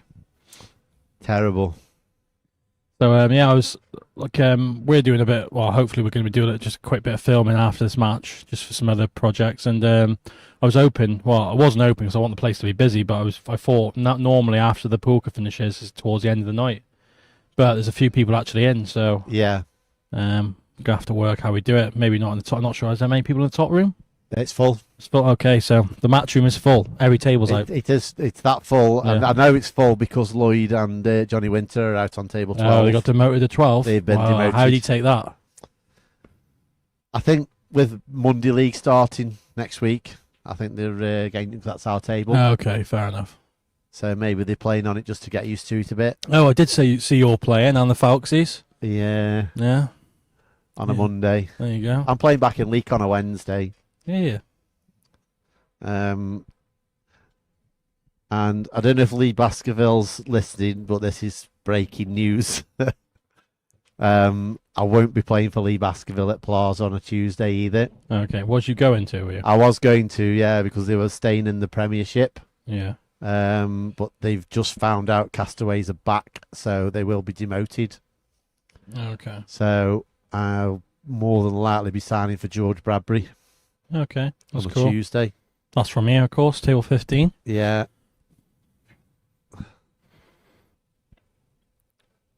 So I'm now playing League Pool 4 nights a week because I'm also playing for the Rookery in Newcastle on a Thursday as well. You're crazy. I am alternating him though because obviously work commitments and yeah. I I don't know whether for me it's a bit different because like I get the privilege of playing in these big events and stuff. So and I know you play on Challenger and it is a big event, but like for me, I've been lucky enough to play every big event, if you know what I mean. Yeah. So it's not the same for me playing League Pool. I play on the Tuesday. I enjoy playing with the lads, which is it's a really good crack with Nick Yeah, Bulb, John, and Ammo sometimes. So we have a good crack with them. But apart from that, I don't play any of the other nights no more. I remember at one point I won. Lucky enough, I won the Monday, Tuesday, and Thursday singles. It was only the Wednesday I had one crack out. I lost in, but I say that I won the cheat on a Thursday, so not the other one. It's a good league, but Tuesday's the one though. Tuesday's the after last night, yeah, Tuesday's the one which luckily I won. Beat Lee Whitfield in the final. I like to remind him about as much as I can. I think. Did you see the black he missed last night? I did see the black he missed last night, and the ball before that he missed twice before getting to that black. I only saw the black because I tuned on see who won, and then I cropped it down, sent it to Danny Evans, his brother-in-law, straight away. I would have put everything I owned on Lee potting that. Yeah. To be fair, he doesn't. Like, thing is though, this is what happened, right? So earlier in the night we were talking about pool players and stuff, and I pointed out Mellon is one most entertaining player to ever play the game, but the red he missed in the middle against me in the Champions League. Potts doesn't miss. Mick doesn't miss. No. He only misses it because how he plays. Yeah. The odd time I quit you play, you're going to miss one you shouldn't. And it makes him probably the biggest name in pool. If you talk to 100 people on the street, they're more likely to know Chris Mellon rather than Tom Cousins, Gareth Potts, Mick Hill. Yeah. Because he's got those highlight reel moments. He's played in Moscone. He's the Jimmy White of pool, isn't he, really? So yeah, well, he's as in fan favourite, isn't he? Entertaining. So he's got that over the rest of them, but they don't miss that. And I said, Lee, you're like that. You play quick, and you're going to miss the odd ball. And he's like, well, I'll miss it if I slow down. I'm like, you're not getting the point I'm saying, but that proved it because he was just a bit quick on that black, wasn't he? Yeah. But you'll still say I'm wrong. But I'll get a chance to beat him in the 6 red snooker on Saturday because he's entered. Oh, is he? Yeah, he's in. He's in. Him and Danny Evans are in. Wow. So they're coming down. I think Danny Evans' boy is playing in the darts we got here all day on Saturday. Okay. So he said he asked to book a table. I said I can book you a table, but we got this snooker tournament on. I want you in. He went okay. So them two are in. I remember Lee when he was pristine at snooker. Yeah. Fantastic player. Absolutely fantastic player. Plays bowls now though as well. Yeah. Jack of all trades. Yeah, well, that's master. coming to an end now with summer fading now. The greens go off pretty quick. So, I remember him talking in the Ryan DeMarco and Ian Aldridge second match about he just doesn't practice pool anymore. Yeah. And they were talking about Lee playing money games and how money games used to be in the past, and he said if the sum was substantial, a decent sum of money, he would actually come out and practice for a money game. Yeah. So I was on topic about the leagues and stuff, and I played last night in that play of the tournament, and like I said, no practice, whatever. I wasn't expecting anything, but I had to play on the stream table back to back, and it was with the cheaper Dynasties, the other set. And like, as much as they say they're the same weight, same design or whatever as the Ultimate Pool Dynasties, they're not. And I understand if they're Pro Cups on there like the rest of the tables, I wouldn't have an issue. But when we're playing with, in my opinion, Mickey Mouse balls that are like, they're not. We're not using them anywhere else. We're not using them at accounts. We're not using them any other. We're just using the random set which no one's got access to. And I kind of said to Adam, because Adam was there, and it's not his fault, the league decided what to play with. And I went, what the hell? Forgot and put the black on. I went to him, what are these? And he went, yeah, they're the same as Ultimate. So they're not. Like, but it's not him. He doesn't decide to do that. I think it's the league decide to have these match balls on the match table. Yeah. But I don't agree with having a tournament where some balls are one's balls, some are others. See, I've played with those Dynaspheres Adam's got. And you play with? I actually quite like them. Yeah, but this thing, I only play with the Ultimate Pool Dynasties. Yeah. So, like on a local league on a Tuesday, when I go and play with normal balls, I struggle. Like, back end of the season, I was a lot worse than front end. Yeah. But basically, it's made my mind up, basically, that on a Tuesday, I'll only play the league in the team, and you won't catch me in the merits. Yeah. You won't, because it's just not... I'm struggling anyway, right? Because I'm competing against the best players ever. I'm up against it anyway, competing against the likes of like these top players, even the top local players who are doing really well. Like Wacker's just got to another semi of the ultimate.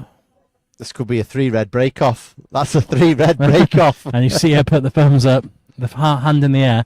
So I'm competing. I'm even struggling to compete with these. They're that good, if you know what I mean. Like Wacker's like top 10 the rankings now around that. Yeah, I can say you can't put Wacker in that bracket, but what I'm saying is that's how good the standard is, right? Yeah. You've got Liam locally who can beat anyone who's had good runs, semis and stuff. So I'm trying to compete against them, and it's uphill battle for me against. But then trying to mix in having to play with different balls all the time, it's not for me. Yeah, it's not for me. I don't play enough. I don't play these local tournaments.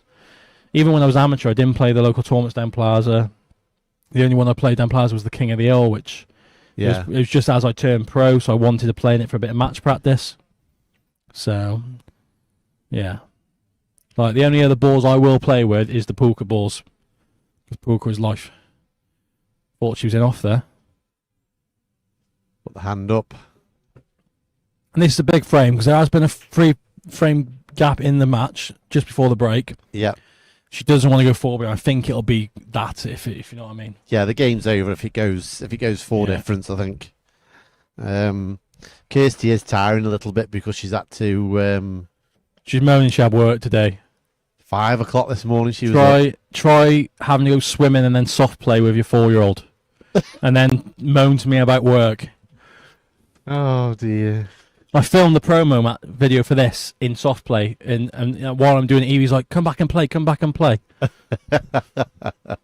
She's guilt trips me now. She's like, "We go soft play. You don't bring laptop." I'm like, "What do you mean? You don't bring laptop because you end up working?"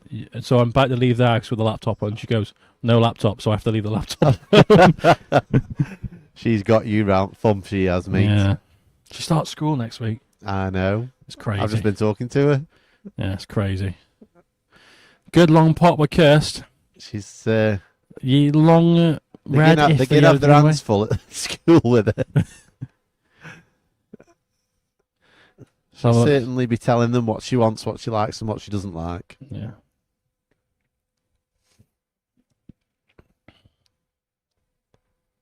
So another record. That's another. Oh, so how's unlucky. that stayed up? That is so unlucky. Unlucky because the score was on 13 as well. That's just unlucky for some. Yeah.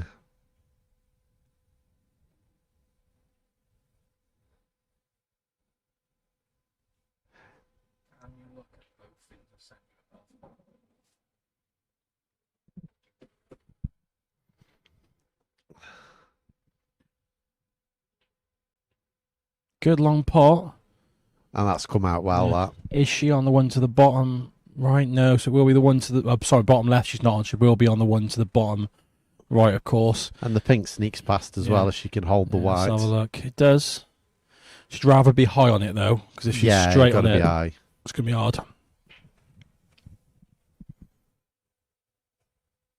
That's it.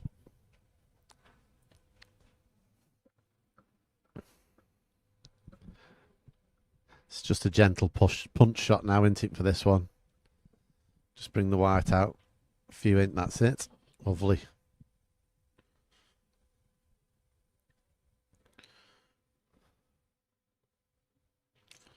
And come on then, Case. Let's see some class and have a clearance. Like I said, big moment. 4-frame gap will be huge here. You like to think Kirsty then having to win 6-1 from you. And I think she's left herself straight at she, which you don't want in snooker or poker.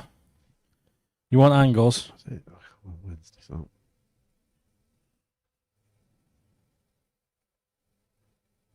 Yeah, it does actually just show it the importance of actually getting an angle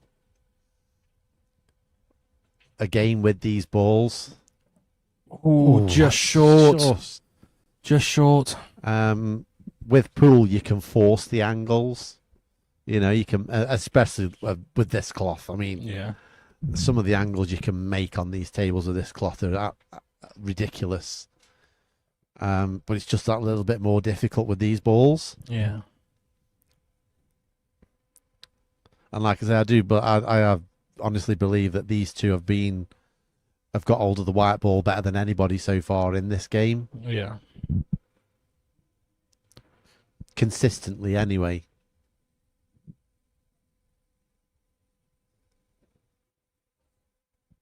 So she's just 8 in front now.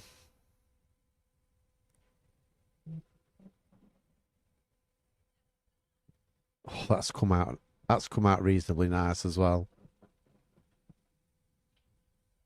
So power this black in and get up that rail. That's a good shot, that. That's a good shot. Levels the Devils.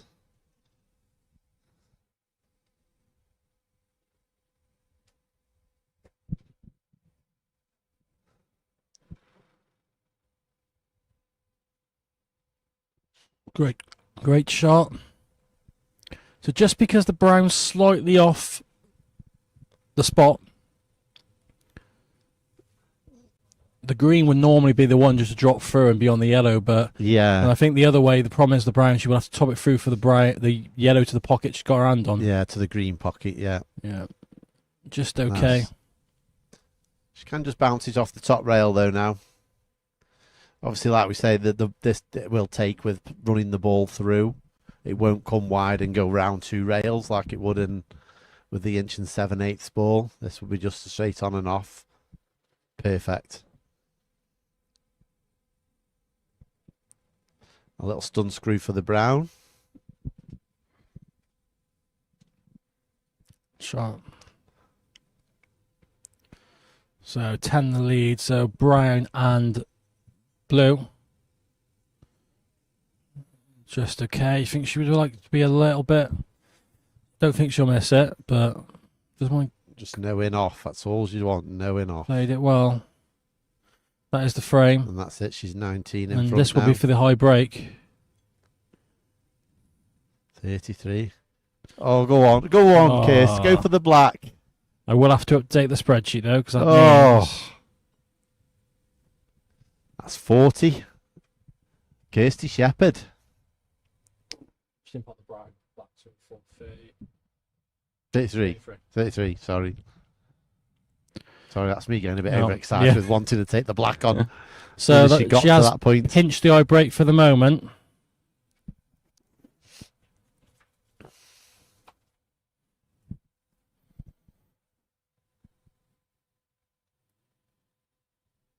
So Mark spotting them on the correct colours. Yellow, green, brown, blue, pink and black. Pulka loopy nuts, are we? Pulka. Maybe we should re-record that. I've already thought about it. I don't know whether you know I play a bit of guitar. Okay. So I've been looking for the chords on my tablature app, and I can't find them. So I've already thought about that one. Me and you could do a little duet of Pulka loopy. And you still need to use that Home Alone one, the Polka King of the Midwest. Scott, that's the break. Perfect break. Yeah. Be long blue. She will just top through. She got the ball to the top left.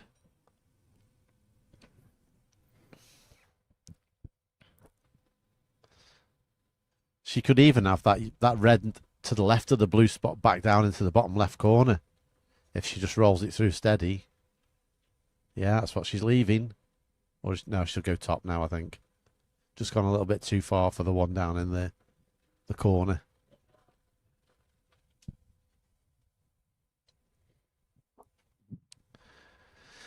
Yeah, she has played this very seriously tonight, Casey. She's really taken to it.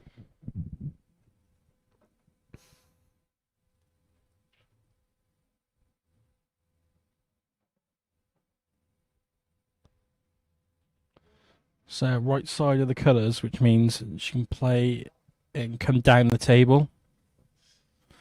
Be the yellow. Yeah, you just got to find that gap between the blue and pink on that right side with a choice of reds into the bottom left corner. Oh, she's backing herself long blue. In the middle. Middle pocket. Oh, no. That's always the thing with this. The smaller table, I you've got think more she- chance yeah, of them going She in. was on haven't the you? yellow. I think you just popped the yellow, stunned down this right-hand channel. She would have had And the then- one to the middle, or ideally one to the bottom left to kind of open the frame up. Yeah. I thought that's what she was going to play, was the yellow at first, and then obviously you thought the blue was going to go long, but I didn't think it went. And then chose a bit of a rash shot, really.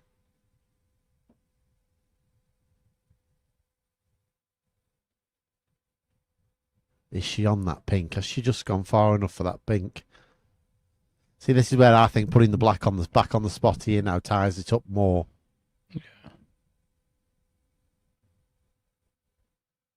Because the black now will only go in one pocket, and that's the right one.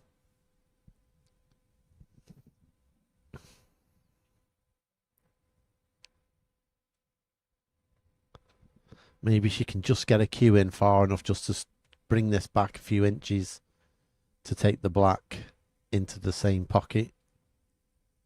Or is she looking at... I think she's going to take the one into the middle instead.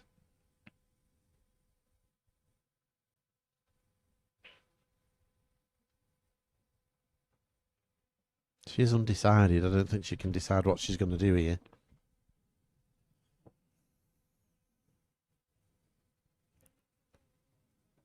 She's having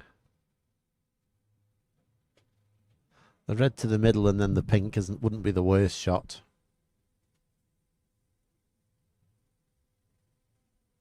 Oh, she mustn't have been able to see it. And that's a really good effort from there to get in behind the baulk colours. Did she clear off the black, or was she touching the red? No, she was touching the red. Okay, Mark called touching ball. Okay.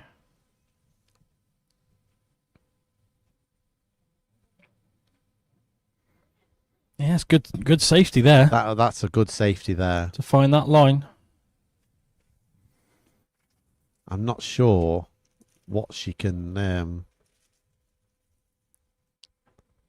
get out of this now without leaving anything. It have to be a ridiculously thin shot. She's trying to burying her back down there, but she's left on the one Yeah. next to the pink, which is going to open the frame wide up, isn't it? I think she just glanced. I was going to say, I think she'll No, take she the takes middle one and then the first. pink. Fair enough. Here, just got to mind this, don't you? Screw across into that red just above it. No. I think the issue is that with the white, with a normal pool white, you'd get into this red here. Yeah, yeah. I think with this white, it You're just not goes. doing it. Yeah, It you'd just have goes- to play it a bit softer. You have to play a bit softer and a bit more to get the reaction in. I really whip it, yeah. Yeah. See, she was always, just because the bigger white, she was always going into the black. Yeah, yeah, you'd really got whip She would that have in, to hadn't you? really like play it soft and whip it just so the white didn't push forward. Yeah. That's just like knowledge, poker knowledge, basically. Another Sure. safety attempt. She left the long one to the bottom right. Look at this magnificent poker table layout.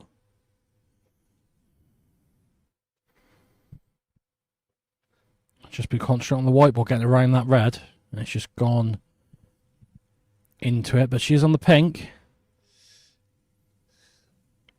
There's that pink. That pink's on the spot, isn't it? So Yeah, now, so it will get respotted. if she yeah, pots she's gonna it. have to just draw it back to leave a cut on that one. Yeah, I think you're better off topping this through, because I think if Yeah, you top going it, going up the rail. you'll go between the. No, I think if you top it, the white will kick through between the yellow and brown, Yeah, up onto the top rail. because she's always going to be snookered here. Yeah, She's never going to be able to get into it enough to. she can see sight of that one on the top rail now though, so she can play a safety shot back down. I think she just realised. Can she get through to this? Little swerve. I played it well. That's a little stroke of luck to be on that, isn't it, Yeah. really? I think yellow is the ball here, or green. I prefer the yellow. I like where the green is, to be fair, but she wants the green on the spot. Yeah, I guess. I was thinking yellow and leave the green where it is. Just gives you, if you're going to go for the frame that way. Yeah. The red doesn't go many places here. So, what are you thinking? It's if she's good, she's got to be perfect wherever she puts this cue ball. Ideally, you want the angle to come down maybe for the black, because if you move I the mean, black out of the way, the red then goes to the bottom left. That's it. Or if she can get an angle in one of the bulk colours to leave the cue ball on the bottom rail or close to the bottom rail, and then play the red up table and leave the white jammed in behind the pink. Here, pink. Yeah. I think pink maybe top into the red. I think he'll bump the red Push the red down. off the bottom rail just out. Thing is, if she thinks of this as a pool white, she thinks he'll throw to the right. But with the poolka white here, it's going to kind of run through. Yeah, her left, by the way. Our right. Yeah, our right. Yeah. See how thick it's hit the red? Yeah, do you see if she potted it, she would have not and played it harder, she would have knocked it down off the bottom rail and out. Yeah. Yeah.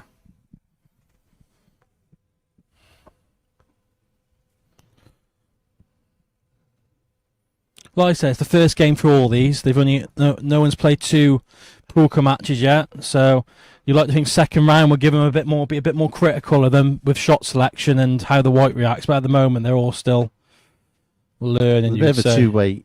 Yeah, that's a bit of a two-way shot there. Bit of run with the double. Yeah, she's a bit of run with that, because she should be banging behind the black here, shouldn't she? Yeah, I thought that's what she was going to do. Was play a kind of double and leave it in behind the black, with the pink as a banker over the hole anyway.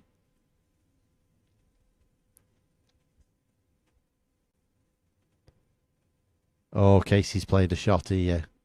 Oh, it's not quite run.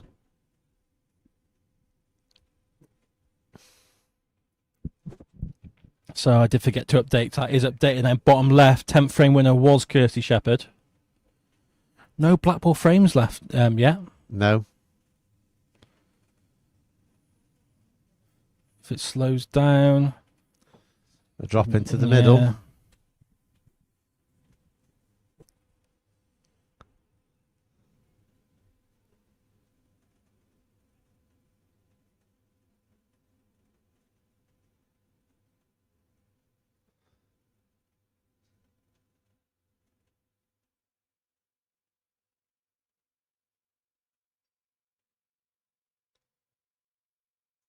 I think blue is the ball here. As long as she plays... No, she's going to go with the green and screw back off the side rail. Just okay.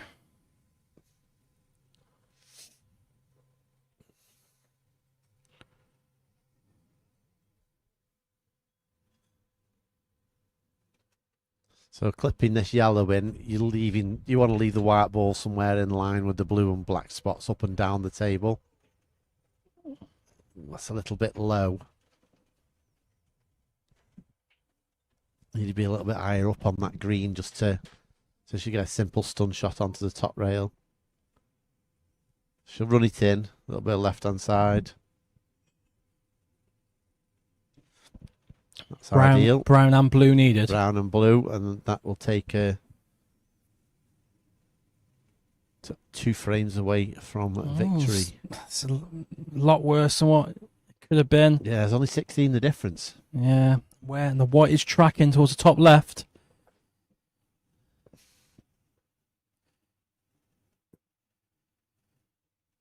think it's going to hold. Needs to slow down. And that is the frame. She gets a free frame, lead back.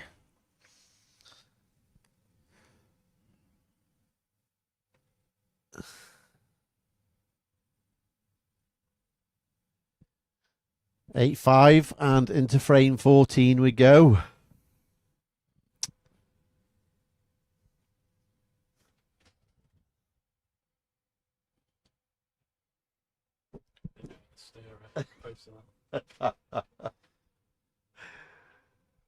Oh, dear.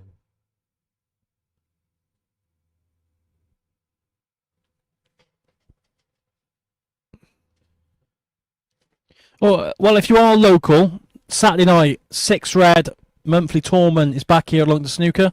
It's only £6 entry, bit of fun, group stage and knockout.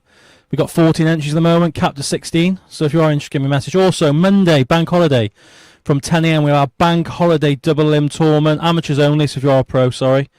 Yeah, £25 entry, guaranteed the 2 matches in double limb, and also there is a plate event.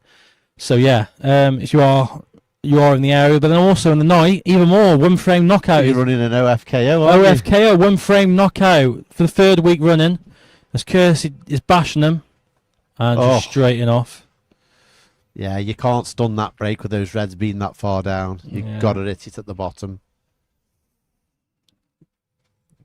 Casey, now how clear that black spot is now there.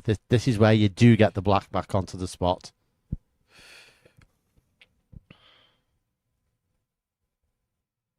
And she can make a nice few points here and take her on the hill.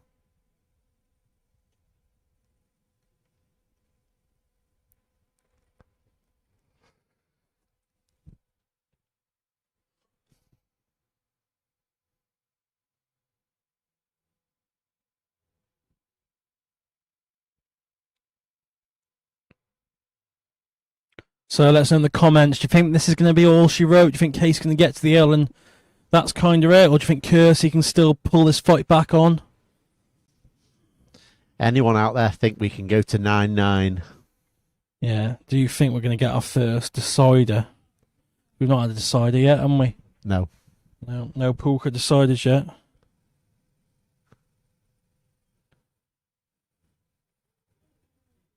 Could kill the two birds with one stone at the night. For tonight, we could have our first decide on a first black ball frame in the last one.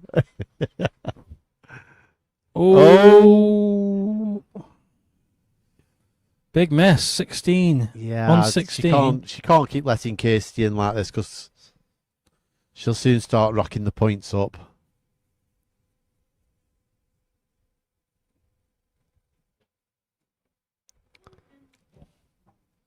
Just a gentle screw into the pack here and open the whole frame up. Oh, that's lovely. Yeah, she played What it. a great shot. Played it well. Didn't bash at it. She judged it well. Knew if she went into him, she'd have options to the middle.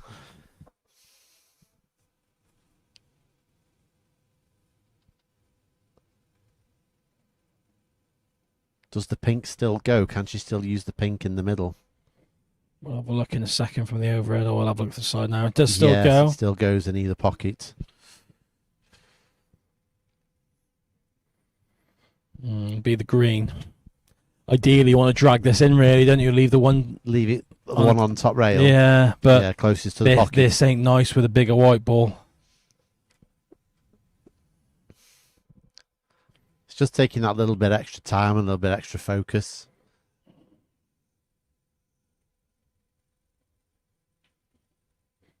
She played it well. Because with the pool white there, you play that, you come off top rail into that red. Yeah. But with this white, you saw the angle it went, and she had to play at that pace. And of course, at that pace, you're worried about.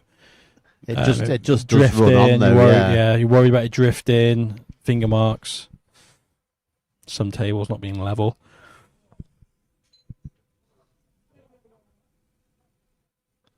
Now she's going to take the brown here and try and stay up in that bulk area. I think it looks like it. Oh, I think she's just run too far for the one up in bulk.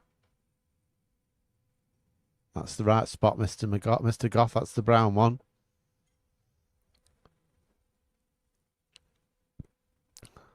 Chop into the middle for a bulk colour again. It's going to have to be. Just overcut it. Overcut that one. So just 1 point in the scores now. Can Casey capitalise on the miss?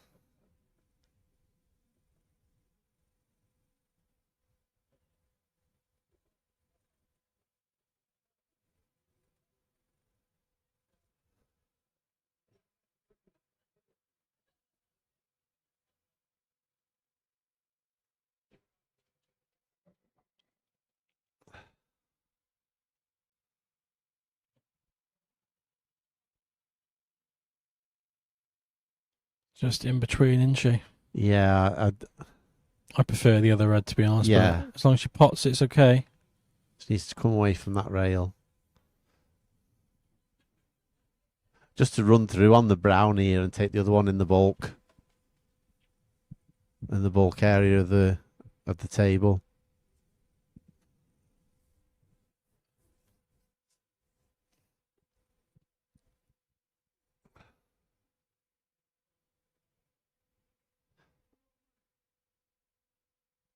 just snuck Just in. nice.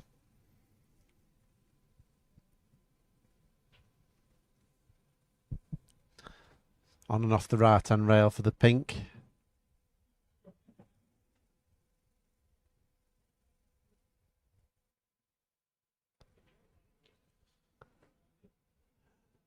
I was going to say it's fine. It's fine going the pink, but you don't want to, of course, get into it too much with the pink respotting. Yeah, I think. And you're fine, to be fair. You could just stun it dead, and you're going to leave the red like that. You're going to leave the red to the bottom right. You're fine. Yeah.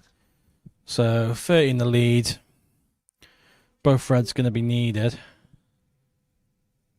This white will come off quite square now around the 2 rails.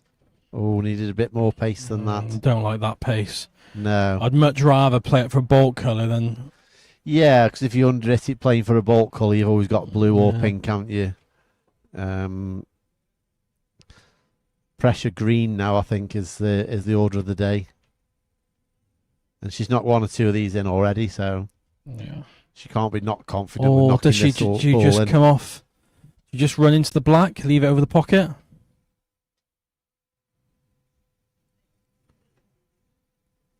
I think she's left the thin edge. It's not easy. She can also kick off the top rail, but then what you do there is you're knocking it into the yellow, maybe leaving it on. She did leave the edge. She's been rewarded, Kirsty, for the safety. Yeah. It was the sensible shot, wasn't it, to play that black.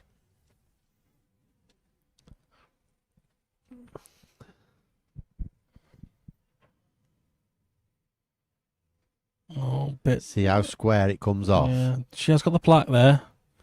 50 in the lead. So she will need up to the green. Oh, a little bit more run, Kirst. She hasn't got many options here either. I think she's ready for bed. She is starting to look a bit tired now. Got to drive back to Solihull Way as well afterwards.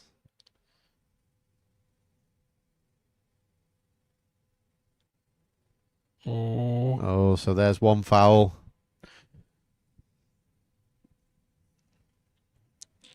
Might have our first Blackpool frame here. Yeah. Unless Casey... You look... She should really be going for these, which she's going for. They are all there. They just need potting. But then, of course, it gets in your head, the 2 fouls. People think they... Oh, it's 1 shot away here. Yeah. Why am I potting 6 when I can be 1 shot away? Sometimes it's not always that easy, though. When the bolt colours are all clustered at that top end... Yeah. It's easier to do it. Just play that well. That's a good shot, that. See, now here with a pool ball, you couldn't do this. What she's going to do now, she'll just roll through. You couldn't do that. Throw too wide, wouldn't it? Yeah.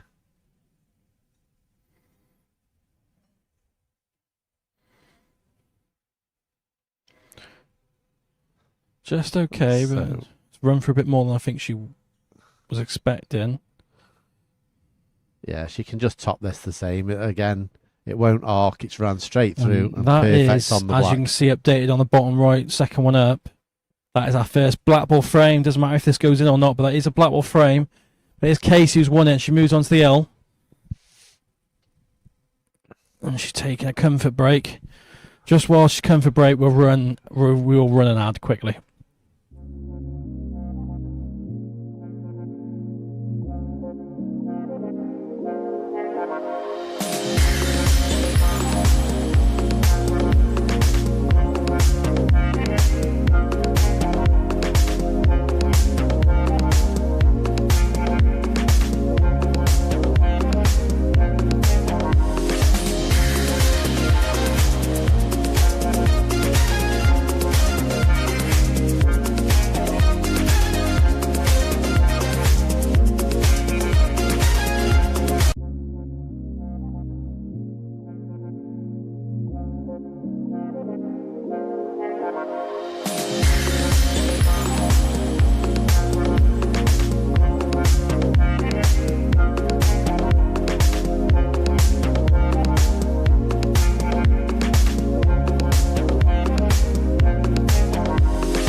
And we're back. Casey breaking.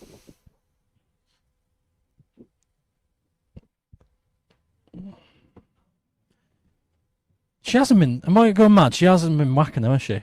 No. She was playing safety, and then she was really belting them. Yeah. And now she's gone back to this more control break, and It's not really done much, is it? it's worked twice, but just not on that occasion. But as we all know, in poolka, the break isn't always going to be your friend, is it? No. I just wish it to turn up once a year.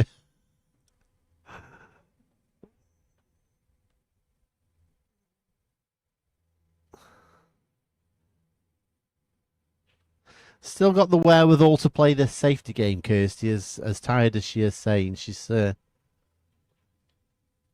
just shows the experience these girls have got playing under these kind of pressures, especially on tour when they are expected to play 5 or 6 games in a day, possibly. Yeah.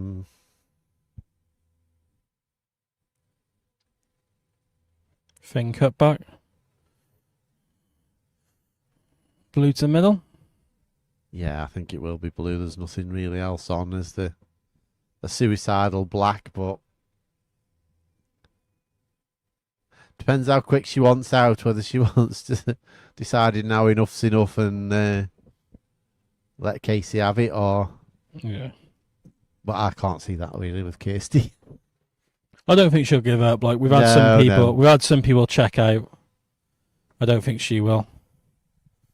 But she missed the pot.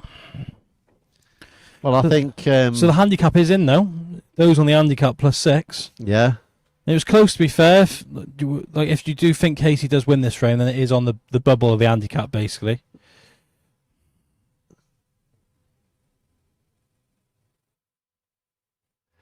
Yeah, I think with Kirsty planning on running her own league at this, around where she's... Oh, that's a clever shot. That's a really clever shot, but that red's going to block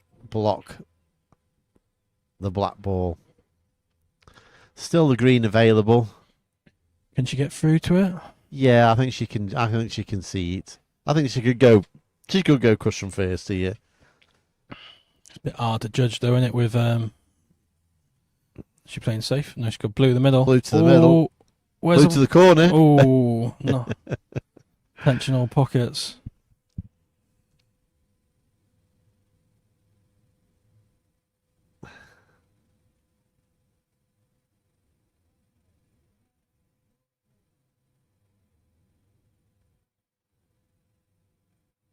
You can't fault this queuing from these two girls, though.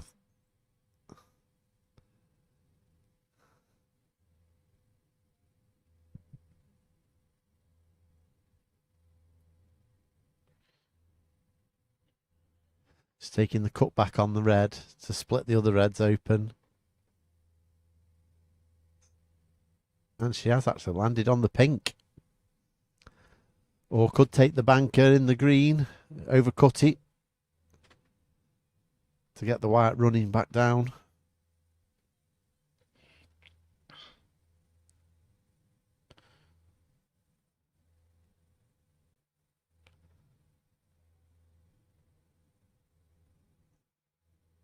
Oh, I think the pink is just going to block her next shot when it comes back. Yep, there she goes. Hand to the head. Realise that red won't go now.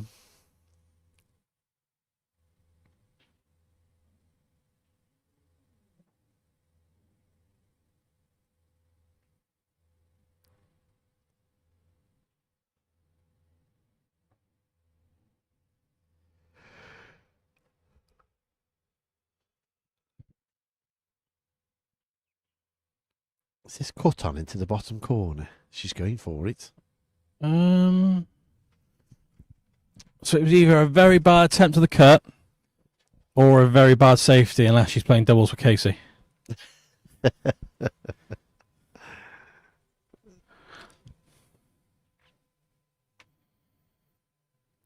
Just over here, and that's just where that's the bigger white just kicking forward. She's expected to be a lot thinner. Yeah. Is she on the green? I'm not. I think that red's just in the way, maybe. If not, I think you just drop into the brown, I think. Or you clip off the blue. Blue top right-hand corner. Nearly a good white. Kirsty still with the 13-point lead. So, work for Casey.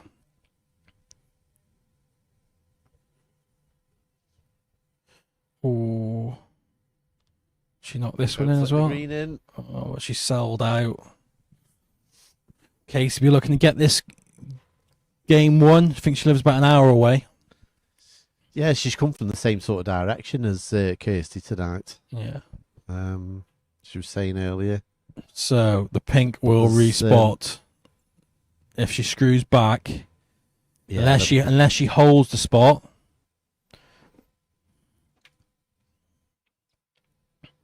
You got to remember the pink spot respots on the black spot on a pool table. So you have to be red to the middle.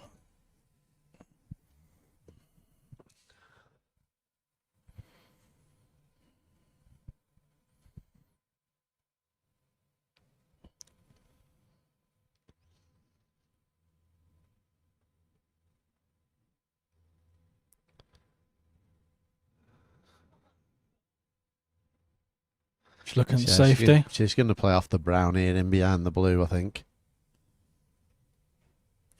So, oh, she caught it full.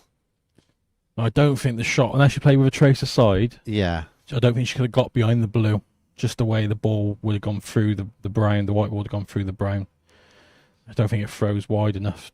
She would have had a bit of tracer side. Oh, what's the end off here into the bottom left? Oh, she's played it full in the face instead. She's had a bit of run.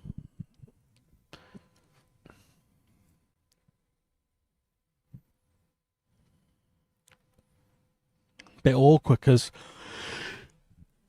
ideally you plant the red onto the black, but the angle then to bring the white up the table could be knocking the black in. Yeah. You could clip off it, but then you're worried about leaving this red to the bottom left. Yeah, so ideally you've got to play some cue ball up in behind the blue, hadn't you, or something like that. She played this well, though. I think she has covered it to the middle, I think. Very risky that was, but she played it well, I think.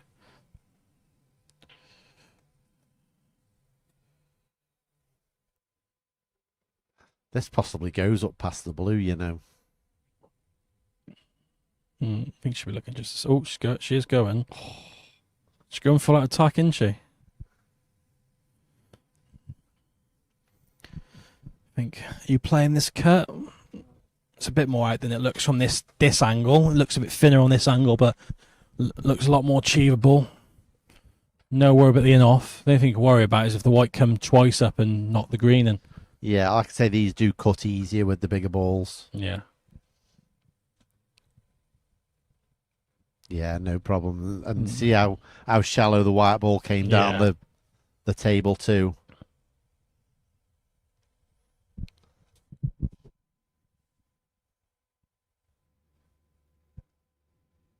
So now it's what to do here. Whether you play the green with lots of run inside. She's looking at the safety. Yeah, she's looking at the safety. She's looking keep this on.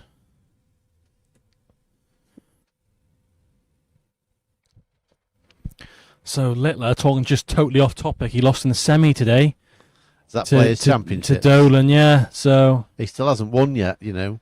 He has, yeah. He needs a win and qualify. No, he needs a win and something else now after the last two events. So if he lost early on one of those two, he wouldn't because Players' Championship. Yeah, he needs to win. No, he'll get through to the. No, he's 20. He was 25 grand behind going into tomorrow. I thought he was going into yesterday. He was 25 grand behind. No, it's not. I thought if you got a win, you were automatically qualified. No. It's totally on ranking because at the start he needed 2 wins or a win, a runner-up, and something else, or a few big ones, if you know what I mean. What's she done here?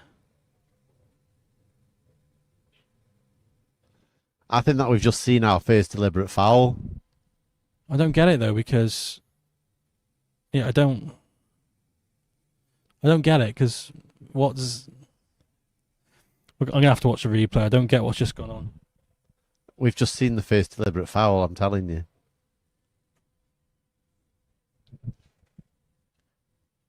I think Casey's got confused. She hasn't meant it. She's got ball in hand. She's got ball in hand, and she's just gone up and hit the green trying to get a snooker.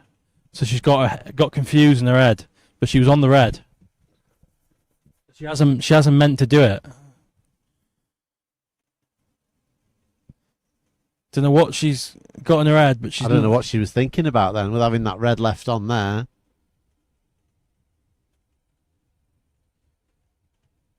She's laughing to herself watching them. What have I just done? Yeah. I tell you what, though, Kirsty's taking these out with some plumb. Yeah. So that's another one back. We're down to 9-6. 9-6. I don't... Pink doesn't matter. And looking at where the balls were, Kirsty was on a foul. If she played the red up the table and snookered her behind the pink and blue, they think the game's over. Yeah. But I mean, to be fair, she's taking them out anyway, so... No, I mean,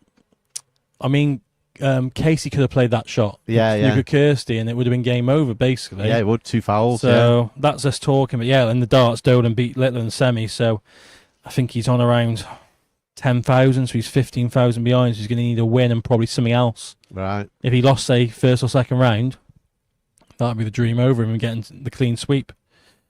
His own fault, really. He should have just played a few until he got enough points and then left it. But he's kind of left it last minute. He's put a lot of pressure on himself.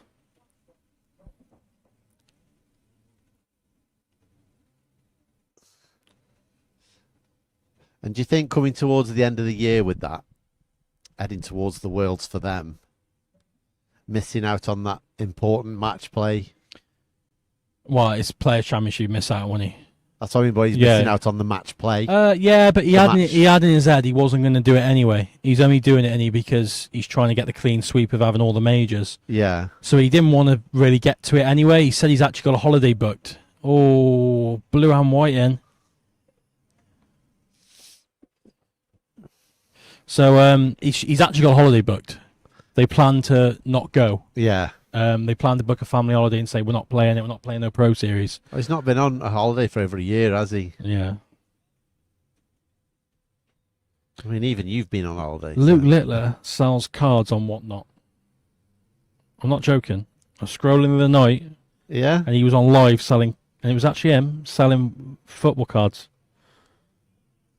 That's just pure passion, that is, for football cards. Yeah, he is a lad, isn't he? He's just a normal lad at the end of the day. He's still only 19. I have something in common with Littler. We both sell on Whatnot. Yeah, you both sell crap. I will be live, probably Sunday night, because I've got some stuff to sell.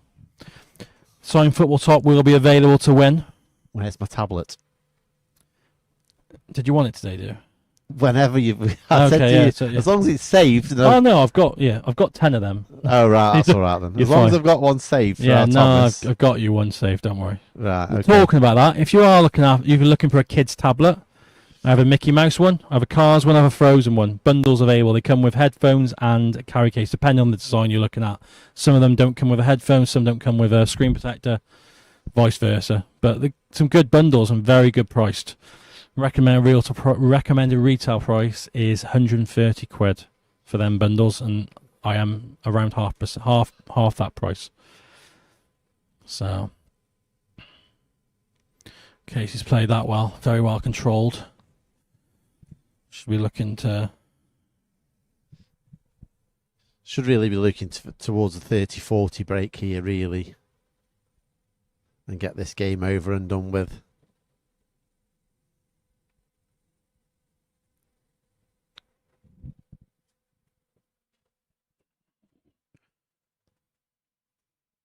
I think she's got away with this, really, because she can poke this red in and screw back for the black, I think. Yeah, she could just get through that gap. Or she in the one to the middle, bit hamper queuing. What you're going to have later, a Chinese? Yeah. Snuck in. And then she'll be open to get this, because after missing the chance just to win the game outright earlier, in the last frame. I think she'll just roll the blue in and then take the red to the left middle.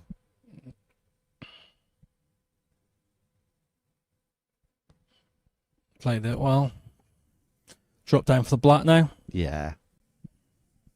I don't mind just dropping it for the yellow, to be fair, because you've got the red to the left. But there's any one of those 4 colours you could fall on there, really. So it will be the you're black. on pink as well there. So has she got any angle? No. Do you not think the pink and stood into the middle red are the 3? To leave the one on the left to the bottom left. Saying that, she got the pink, hasn't she? She topped through, she'd probably knock that red onto the bottom right, but she played this all right, to be fair, hasn't she? Yeah, still got the red to the middle. Yeah. These middles do play 32. quite generously. So we're on for a tie for the high break, possibly, if this red goes in.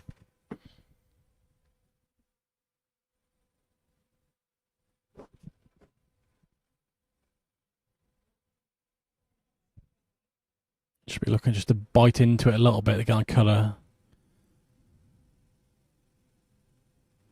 And it is in. Yellow's quite thin, isn't it? But the white will just go straight up and down the table. Yeah. Like you'd be worried about it throwing and going off bottom left, wouldn't you? Yeah, yeah, and you've not really got that issue. Not with this white. She's caught it a bit thick and she's landed on that top red. How's that? How is your luck? And again, just plays this with top and it'll flick off that red onto the black.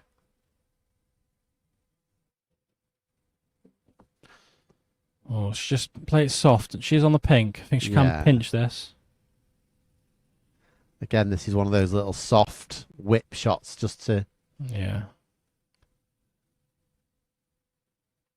Played it well. That's a great shot. That's a great shot. So now we do have a new high break. And she's very close to... One more, put the pink on. 43.